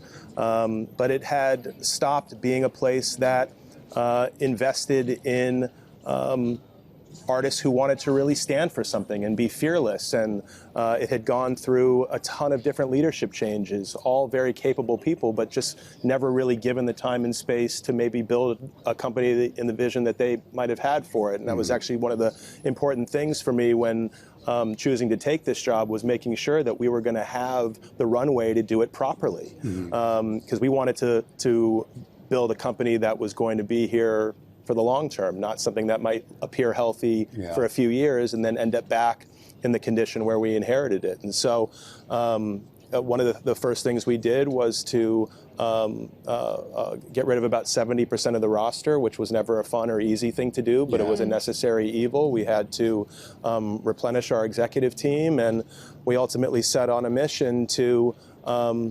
follow in the footsteps of the legendary chairman of Warner Brothers Records, Mo Austin, who I had the really good fortune of having a lunch with before starting the job. And I asked him, I said, what's the secret sauce? You ran such a successful company for so many decades. How did you do it? And he said, there's no secret. Just create an environment that is incredibly supportive of the artists who sign there, that's incredibly supportive of the executives who work there, and allow things to develop as they will. Just bet on greatness. I'm curious, though, a lot has changed in the record business from 2018 over the last 20 years. I mean, for those viewers who don't know, you're probably, most well known for basically discovering Bruno Mars and Zach Bryan and I'm forgetting a couple of others there, Benson Boone, a few others there. Is the artist discovery process, is it materially different from where you were coming in, I mean, prior to 2018, coming into the industry and, of course, taking over Warner Records?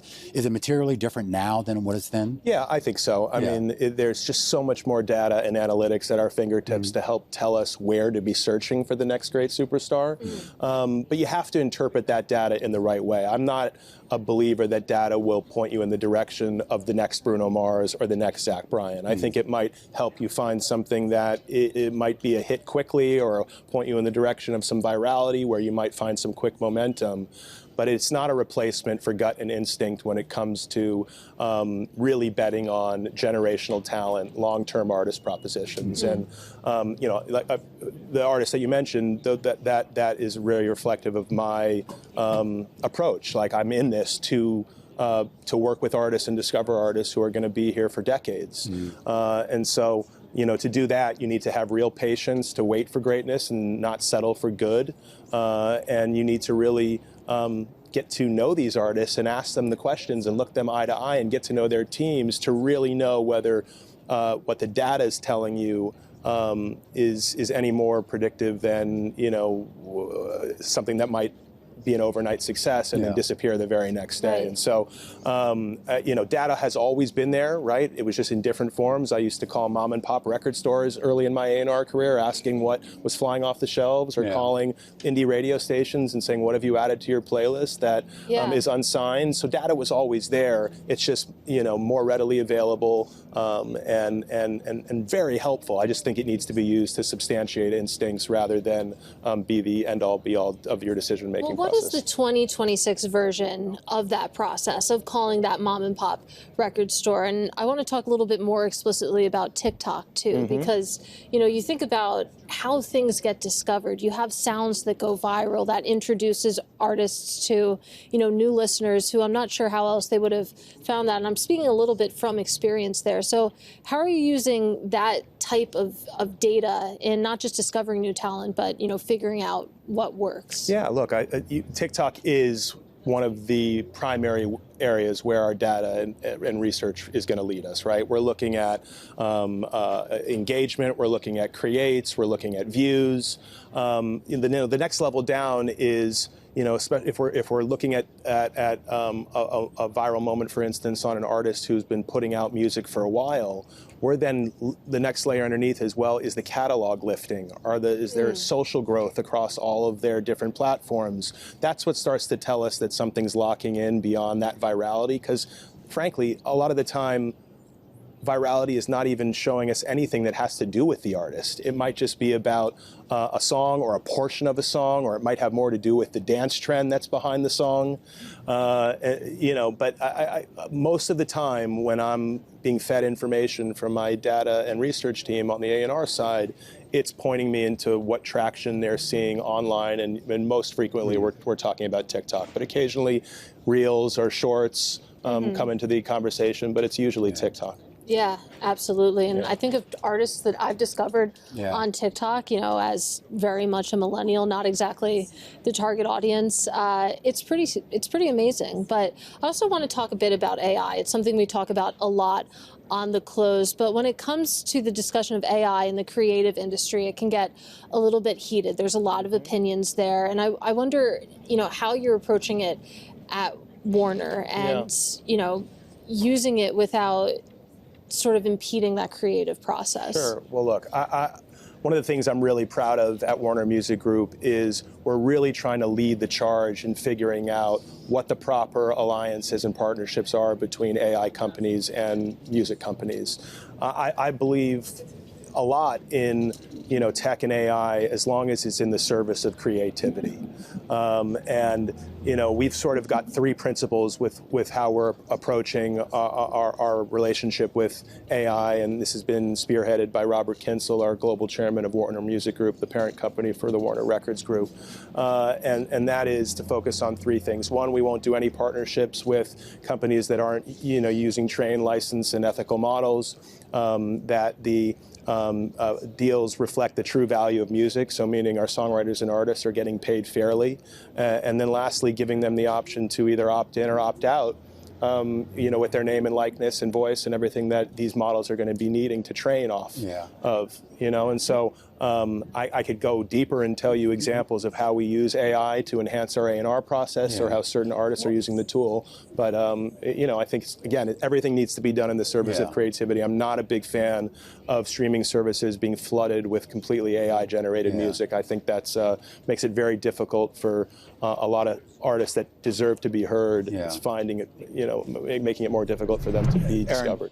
Aaron Bay-Schuck there, the co-chairman and co-CEO over at Warner Records, and just basically the turnaround that he and Tom Corson have done here since they took over that. Really, they came in and just got rid of a huge backlog of artists, and then brought in a lot of new artists. Bruno Mars, probably one of his biggest finds, which I think he just found on the street somewhere, and of course now he's a gigantic star. Yeah, and I really enjoyed the conversation about where do you find the next Bruno Mars? Are they living on TikTok? And TikTok just one of the many data sets that he's looking at, but certainly, influencing how people discover music.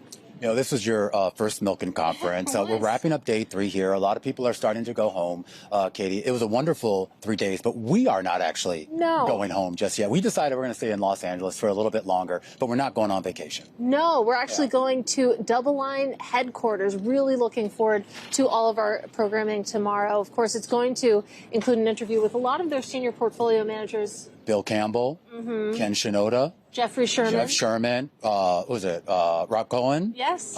Anyone else? Well, the man himself, as you can see on screen, Jeffrey Gundlach, going to have a wide-ranging conversation with him. We know he has a lot of opinions when it comes to private credit, but I think we're going to go around the whole world when it comes to the different asset classes, especially when it comes to fixed income broadly.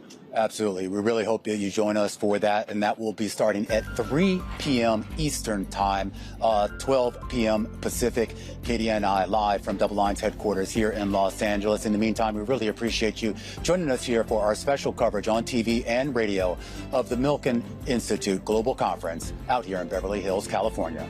We'll see you tomorrow, right here on Bloomberg.